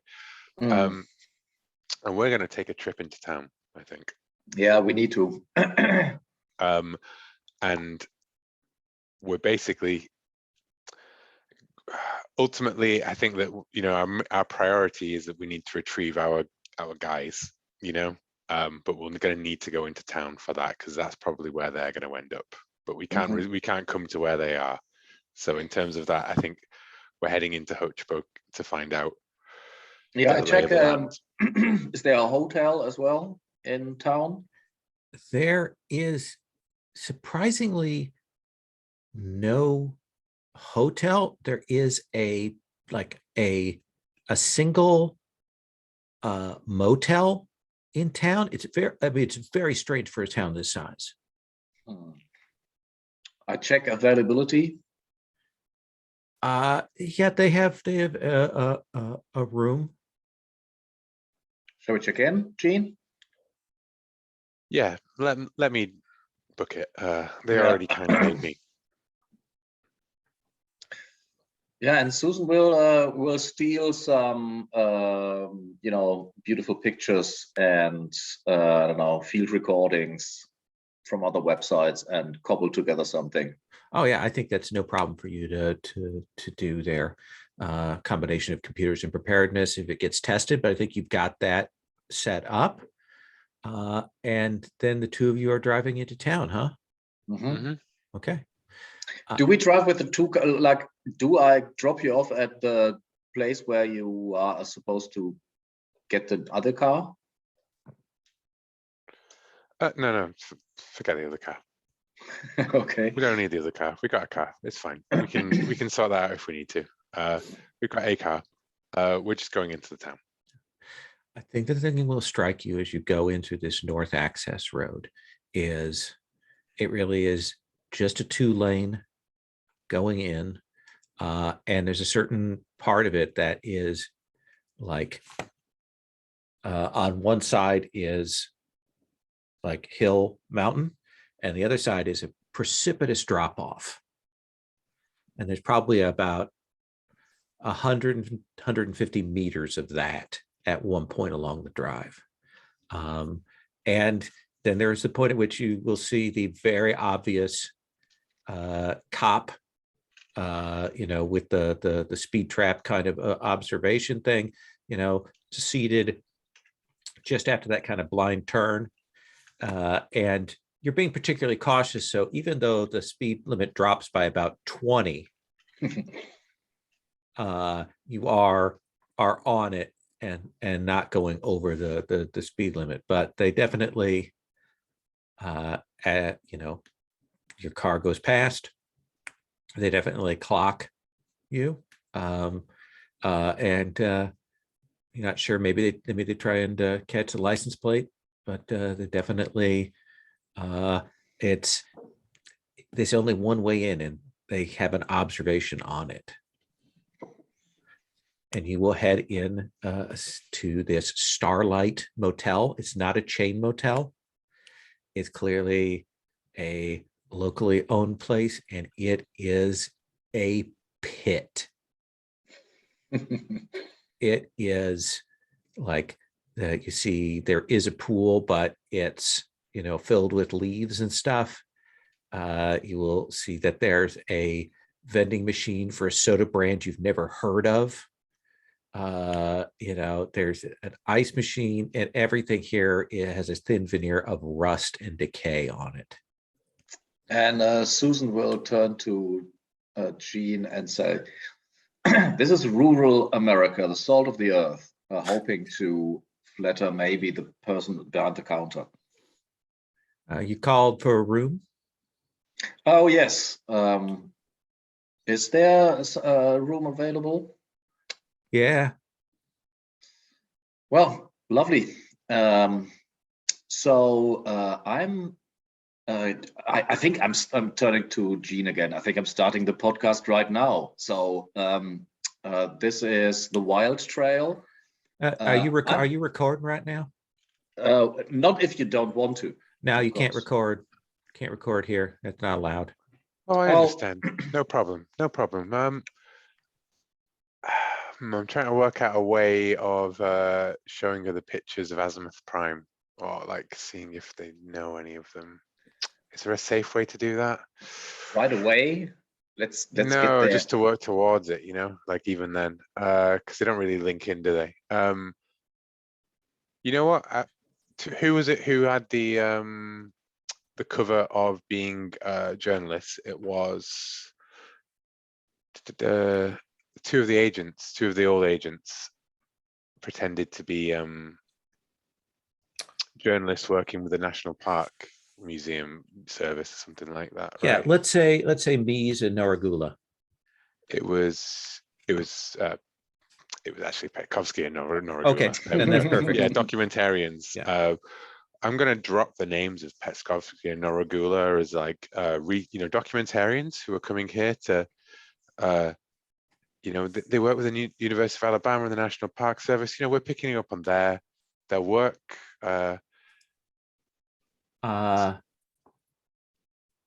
Let's have you make an interpersonal spend. This feels like questioning or human. Yeah, I think human, because I think it's me dropping those details and those names, and I'm probably using the cover of the names that Petkovsky and Noragula said rather than whatever those would be. Also seeing if you get a reaction.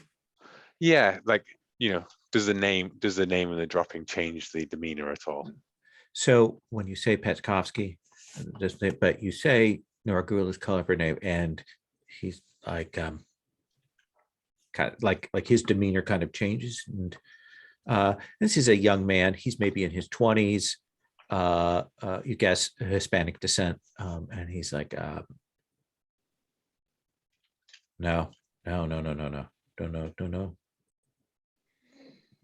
in a way that tells you that he definitely knows, but he's also very wary about you asking about it. Yeah, I don't think I'm going to push, given how Okay. precarious the situation is. But it's good to know something, you know. Well, what is here to see in town? Is there a nice cafe? A museum? There's not. No, there's no museum. There's not much here to see tourist wise. Restaurant? There there are a lot of bars. Yeah. Okay, cool. Well, thank you very much. Let's have a shower. Do we use cover names? Yeah, like, can we not We bother with use our saying cover cover name. You always names? But assume unless. Yeah. Yeah. Okay. Yeah. I will be Gene to the police because I didn't say that I had a fake ID, you know. Right. But like the rest of the time, we call each other by like a name that could conceivably be a pet name or something, you know. If we were to question on it later on. Anyways, yeah, he knows about it. I don't think there's any way to push it. And I think we'll just say, well, you know, we're here to look about the forests around and, you know, private land, the Native Americans. You know any stories? Not really. No, it's not. Okay. No, sorry. No problem. Oh, I mean, have a great night. Thank you for this lovely stay. You know, Yeah. we'll leave him to it. Okay. So they knew that. So Nora Lugo, recognize that name. I'll come back to you too. Just 1 second. I think you're on the morning shift, Jim, when kind of time comes, and you will hear a buzz from like a speaker box there. Hey, Mr. Williams. Mr. Williams, if you push on the button, you can reply.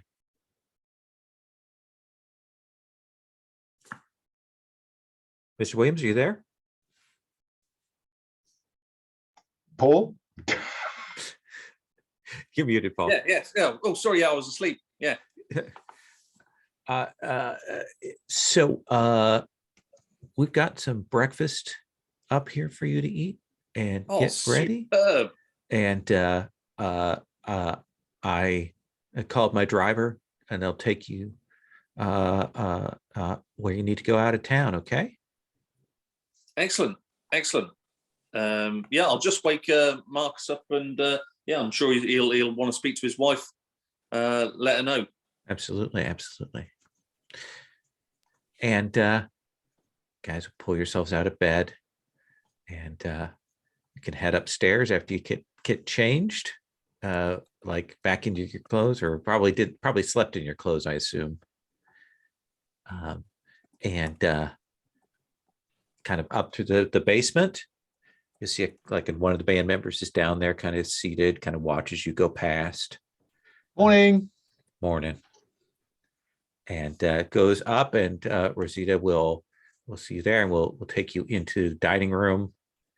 Big, you know, made out of a cross-cut piece of wood, long, you know, very, you know, old silverware, you know, super thick, and you know, there's bacon, eggs, toast, you know, usual classic American breakfast. And Rick is there, and he says, "You guys help yourselves."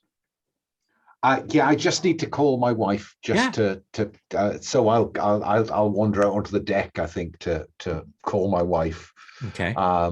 And ring Susan, and say, look, Jim and I haven't been able to talk about this, but I'm going to say that you are on your way to Hoka Poka, because you know where we are, so you're going to come pick us up in town.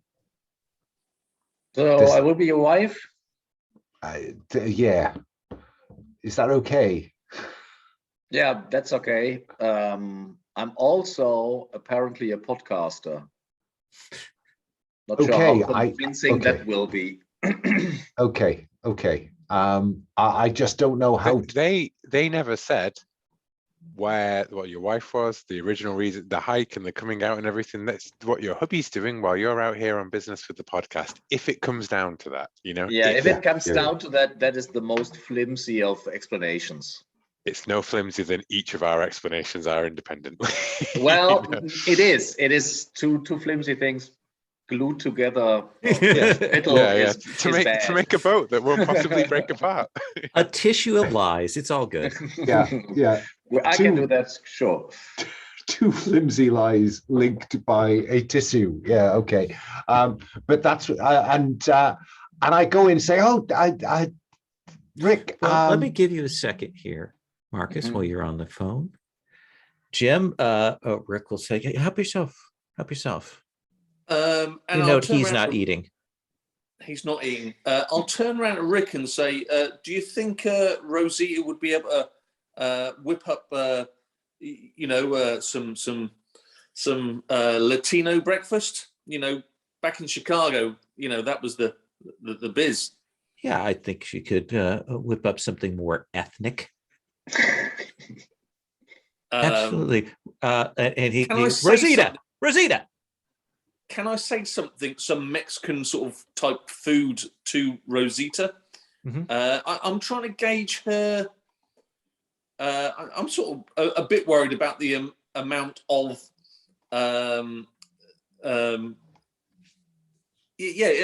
about Rosita. I mean, clearly she's very subservient. Does anything more come across when I sort of engage her in a small amount of conversation? You ask her, for huevos rancheros and some that and she's like, yes, you can do that. I think the general demeanor you get is that she's very worried for you. I'm worried for me. Yeah, she's At least there's two definitely like, I'll make that quickly and then you can go. Excellent. Thanks very much. Okay. Yeah, absolutely. Thanks, absolutely. Rick. Yeah. And then And then Marcus. Marcus comes in and says, Rick, is it okay if you drop us in town? Because my wife's going to meet us there. Because I don't think I really. So she has a car. She's driving in. Yeah. You just have her come here. She can join us for breakfast. Absolutely. Yeah. Just call her and tell her that. Well, I would. I'm not going to take no for an answer. It's just she's working. Just have her come up here. It's easier that way. Well, look, I'll make the offer, but you'll understand if because I'm along for the holiday, but she's working. What's she doing? She's a kind of podcaster, broadcaster kind of thing. Really? Yeah. I love podcasts. I'd love to talk to her.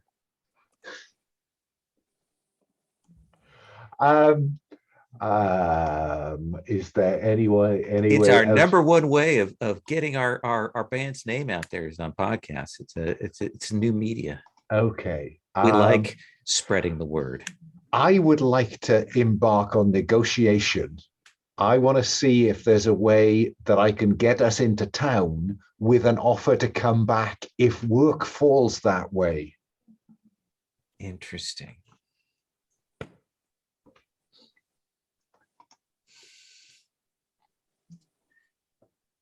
Yeah, let's have you make that 2-point spend of negotiation. 2 points. Ouch. Okay. He Is very plays hardball. He is very keen yeah. on having, but it's the point at which like his voice has gotten a little bit higher. He's a little bit like maybe he's playing a little bit offended and so on. But there kind of comes that point at which like he realizes that maybe he's being too intense about this. And he's like, well, okay then. That's the way we'll do it. I'll have my driver take you to town. No problem. I'd love to meet her. Well, look, and I'd love her to meet you all. You've been so generous and kind to us. Thank you. You'll definitely see Rosita's kind of been standing back because she's brought in the food, Jim. and been listening on this, and you see there's a palpable look of relief on her face when it's clear that the wife is not going. Yes, see. And she goes to get the food and box it up for you. Do you want some of the other breakfast stuff to go, Dr. Evans? No, it's okay. I do that funny kind of 3 days fast, 2 days eat thing. That doesn't seem very healthy. Well, I keep telling him that, Frank, but he'll never listen to me. All right. And you'll get your food boxed up, and he kind of follows you out, kind of real close. And he's like, it has been just an absolute pleasure to have the two of you here. I really hope that your wife is amenable to coming up and visiting, because we'd love to have you. Love to have you for lunch, or we'd love to have you for dinner, either way. Well, once I know how the partner work flows, Okay.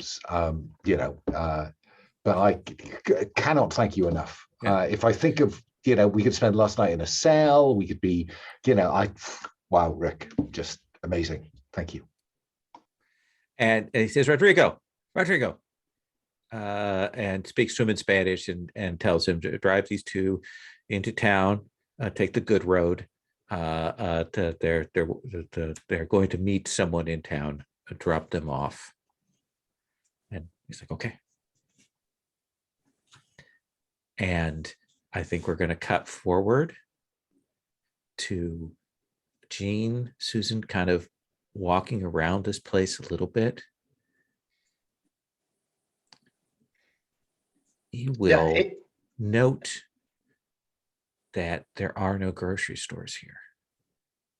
There are just 7-Elevens and Dollar Generals and discount stores and that kind of thing.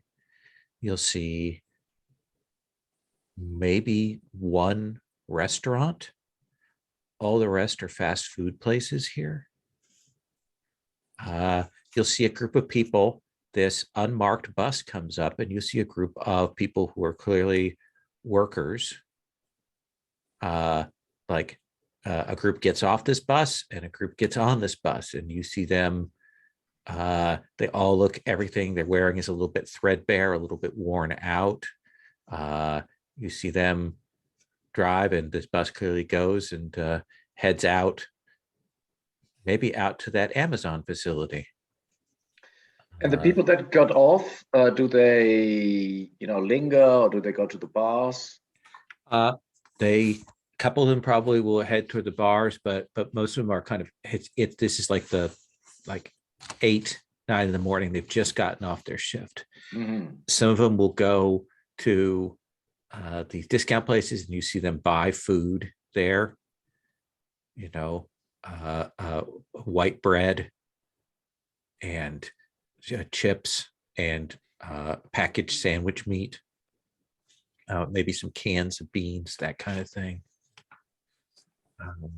And everything here just looks very, very threadbare. You'll notice that when you kind of go and look by, then. Pardon? Seems like a very poor town. It does. Yeah. And like when you go to step in the 7-Eleven, whatever, everything is marked up.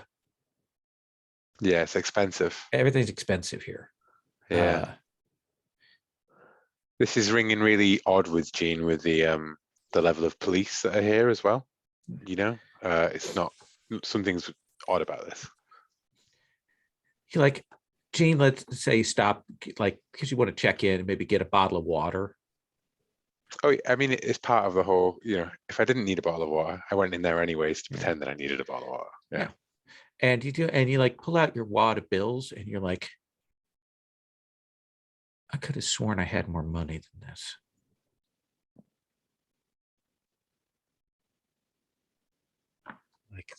I thought I had more money, but I'm clearly running out of money here. Oh my God. Someone lifted my wallet? No. It's really weird.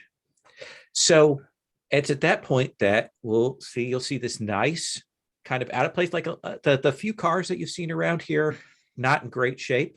You know, and a lot of them have like Uber things in the window or a Lyft, you know, and you'll see this nice van drive up, and this guy, like as soon as it stops, runs out and runs over to the side and opens the door for you, Marcus, Jim. There you go, seniors. I don't have any kind of questiony.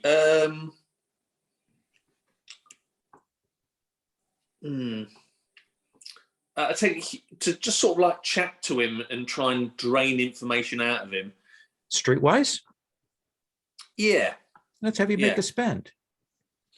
I will spend from that. I'm quite interested in how he ended up working there. What's his opinion on working there? And what can you tell me about Rick? Rick, it's a good place. We'll get to live there, and we get some money, and it's you know, and we don't, you know, and they know we work there, so they don't hassle us. It's good. It's someday, you know, we're working on saving up. When you say they don't hassle you, do you mean the police? It kind of looks around, and like you'll see a police cruiser go slowly down the street. Seems to be a lot of police here, Enrico. It's just you want to be get out.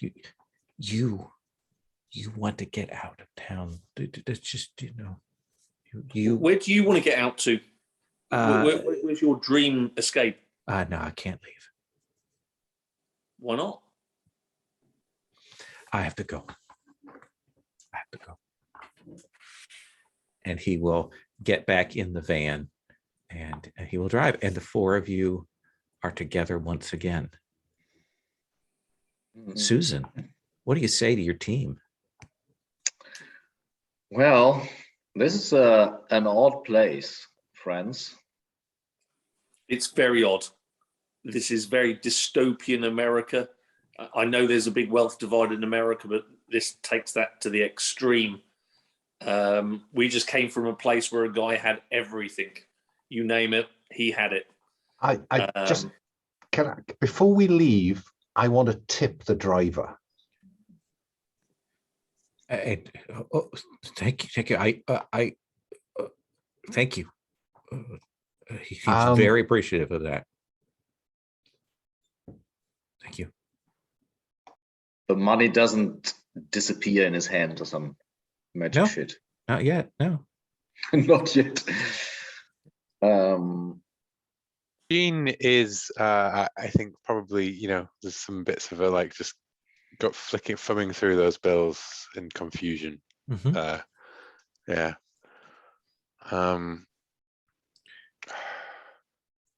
Where do you four go from here? You're out on the street. The police are still around. You've got a car.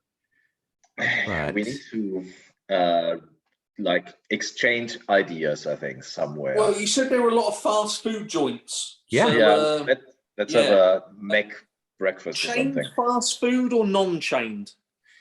So you will notice that all of the fast food restaurants are chains, but owned by local franchisees. Okay. So there is a McD's and there is a Subway. Yeah. Well, you will notice that the prices here are significantly higher. Well, looks like another Find meal on a nice spot in one of these, as you know, as in away from others, and let's have a discussion, because I think we need it here, folks. Sure, Jim. You know, your mysterious benefactor can buy us around a Big Mac's. For breakfast, you're sick. Have you You got guys sit down and relax and eat and exchange information with one another. I flip over the laptop, and when did the group become are they successful? I mean, they have to be successful to afford the villa, I would assume. They do well, but they're not like a headliner big act. But I mean, they've got 3 albums. The albums have done well. They're kind of Appalachian folk rock, and you know, they clearly have a following here and around this area. Can you dig into Crash, Susan? Yeah, I looked him up as and didn't really dig in. Maybe we should at least look, you know, when did they form? Does that coincide with other dates that we know of? Follow the money is what I'm thinking, right? Like the money of this town clearly flows upwards to whoever the local bigwigs are, right? And the local bigwigs seem to be Crash, and Crash has this band, but where's the money coming from? You know, do you have? There was more than one nice house in that part of town that Yeah. Mark went to.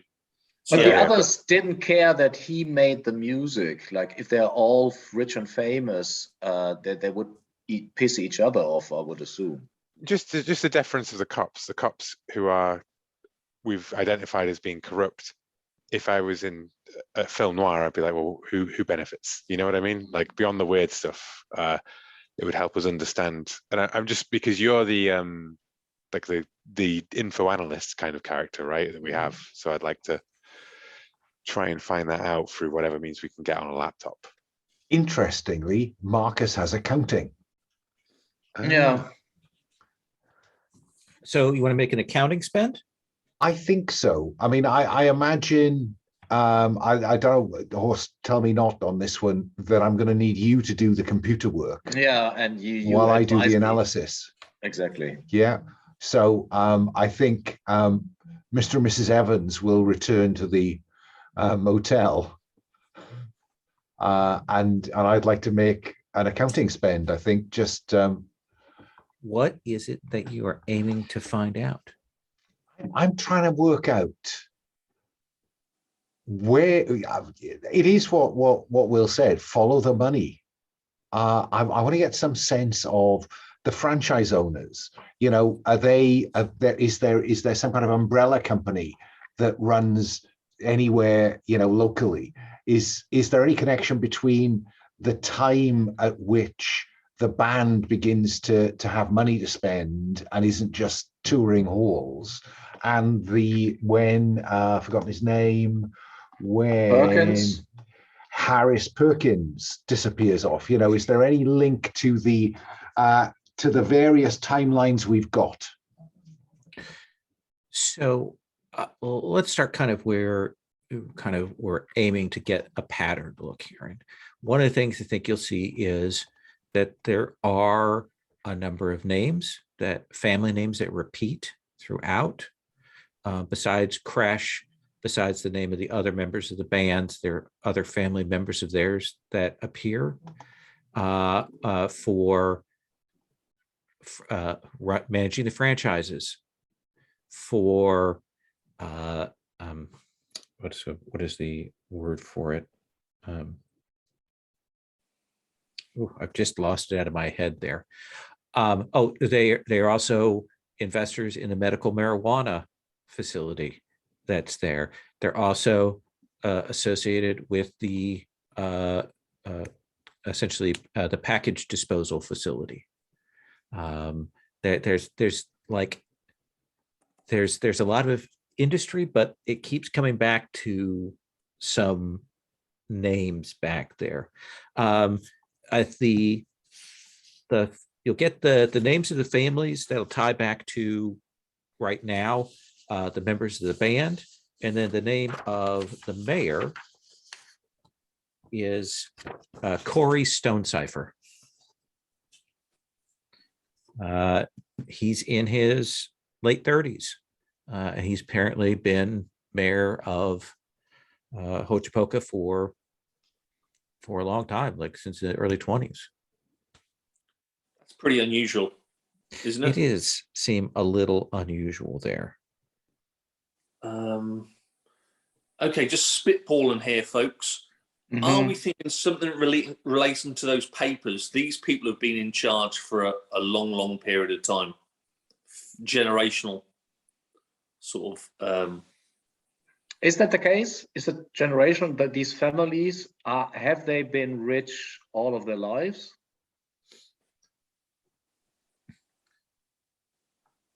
That the wealth locally dates back to about the early 2000s. Mhm. Been a Like boom this- in this town. Definitely a change that occurs there right around the millennium. Okay, I think this is time sensitive. I think if you stay here, something bad will happen, as the driver said. So I think it all gets back to this mount. The I think mound we in the should, buildings? yeah. I think this is the source of their weird gold leaching power. Blow it up. That's the brute force way. I guess. I'm not going to go against you there, Susan. We're Can I so just fucking check? outgunned here. Can I Yeah. can I just check, Lowell? Yes. Does the Perkins name crop up anywhere in this paper trail? No, I mean, not for like a number of years. You have the sense that if Perkins was involved with this, like he got offed back there in 2008, and things continue on without him, or Yeah. maybe not even directly involved. An occult follower on that got dragged into something bigger. Okay. I mean, a for-profit prison would fit perfectly in the whole money-making scheme. Does Remility appear in any of these documents? Ability drops off the same time that Same time as Perkins Perkins. falls away. Alternatively, we go in this. I think another interesting building is the one that has no entrance and no windows. There must be something in there. So, 100%. I think this is so like in the date. This is all later on sort of planning, right? Like that's the end game kind of thing. I think in terms of what I want to do in the town before we escalate to that level is I want to find whatever in this town is the safest in Oh terms of man, like Dr. a bar Evans, kind of thing. Dr. Evans, the battery in your phone just died. Talking about time sensitive, guys.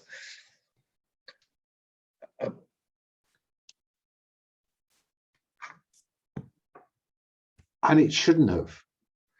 Yeah, like it lost its charge real quickly. There is something very strange going on here. Oh no That shit, is- Sherlock. But I'm interested. I'm interested in the money thing as well. I mean, are we literally losing money? Are the bills in our pockets evaporating? Did Jean mention that?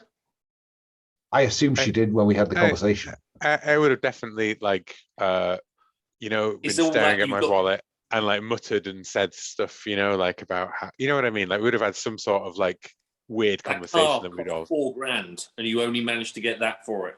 You paid $4,000 for that, Jim? What the fuck?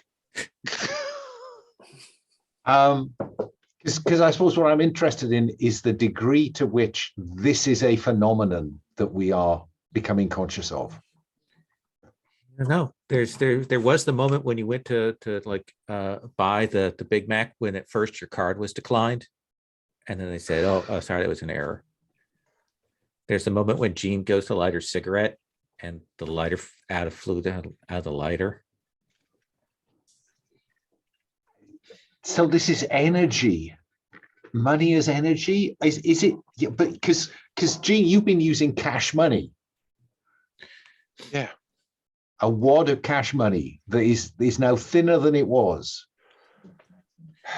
You will see this woman come into the McDonald's, and she looks around, and she comes walks sort of at her way to go to the counter, and she walks by your table and she bumps into the table, and you see her drop a napkin and keep walking up to the counter. Look Pick at the napkin up. I think the three of us. No, I'm not. I'll let Jim. I think that the person with tradecraft, it's a 0 point thing to pick it up carefully, perhaps. I think you can do it with some subtlety, and I think you will see there is an address, and below it is written the code name, the one you gave for Noragula, written there. That's where we're going to leave off today. Perfect. I would like to do a quick stars and wishes if we could.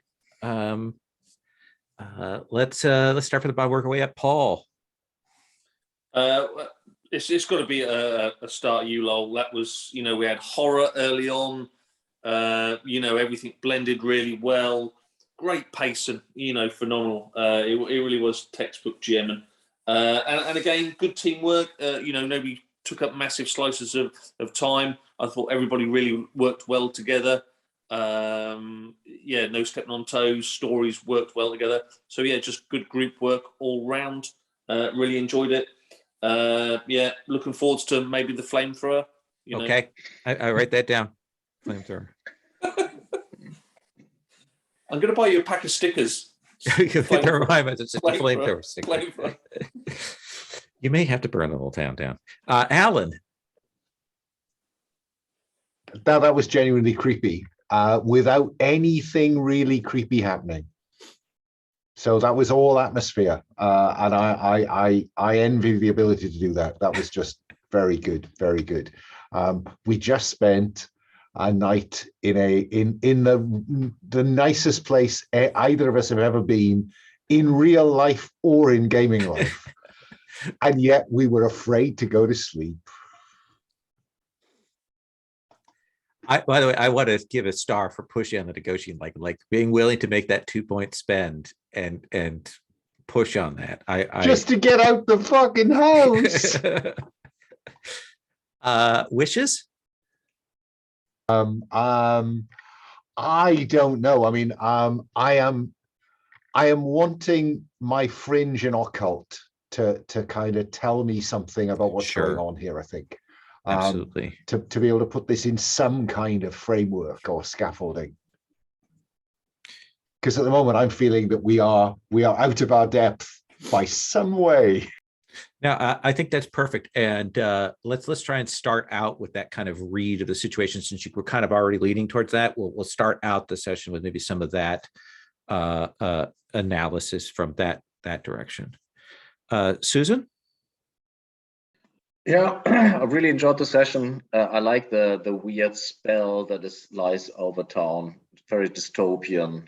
It reminded me very much of American Gods by Neil Gaiman, the whole atmosphere. So yeah, that would be my star for the scenario and the GMing. And when I'm happy, I don't have any wishes. Okay, I think that's fair. And Agent Oliver. I also really did the tension, other than the like Coplandy kind of like noirish stuff as well, like the whole kind of closed community and the sort of institutional corruption that must be at work in such a place, even just before you get to the mystic stuff. It was such a good just session of waiting for the other shoe to drop and wondering where it would go, and lots of meta knowledge versus kind of like rolling with the drama and the fiction. I really enjoyed that. And I also, one thing I really appreciated was when Alan slipped about being part of the CDC, and then was just like, well, that would be Marcus Evans's action as well, actually, now I think about it. So I enjoyed that. And again, that cliffhanger, so paranoid about all of everything that's about to happen. Just really good, character driven, cooperative kind of play. And I loved it. Great session. My wishes would be, well, one of my things that I was really going to be angling towards was finding out about Azimuth Prime, because I feel like as long as they're out there, we've got people who would know about Delta Green looking for us as well, perhaps. But this trap, not trap, but you see where my mind's heading already. This hook that's dangled out, I'm like totally paranoid about that. So with that in mind, I think my wish, because you've already answered one of my wishes, it would be, I would like to have been able to do some sort of, because we drove into town, we went to this motel, like the mysterious duffel bag full of stuff that we secured somewhere that no one would have found on a quick toss of our hotel room if they went there. But if we need to go and kit up before we go to a clandestine meet in the middle of a town full of potentially hostile people, maybe have some Kevlar vests and shotguns in. Yeah, I assume that your preparedness can allow you to do that and to rearm. That seems fair. Yeah, just because, when we're not in a sort of hostile territory, we can just assume we go back to the hotel or whatever, right? But because we've come into a completely thing, I want to just say we stashed it somewhere, like. Absolutely. Hope you don't lose it, like your money or battery going bad or things like that. Well, the clip was full when we put it in there, but now it's only got 2 bullets, right? Like, yeah. Awesome. I'm going to be here next week. That's right. I do apologize. That's okay. We will record it and definitely so you can. I will watch it. Absolutely. Thank you all very much. And I'm going to stop the recording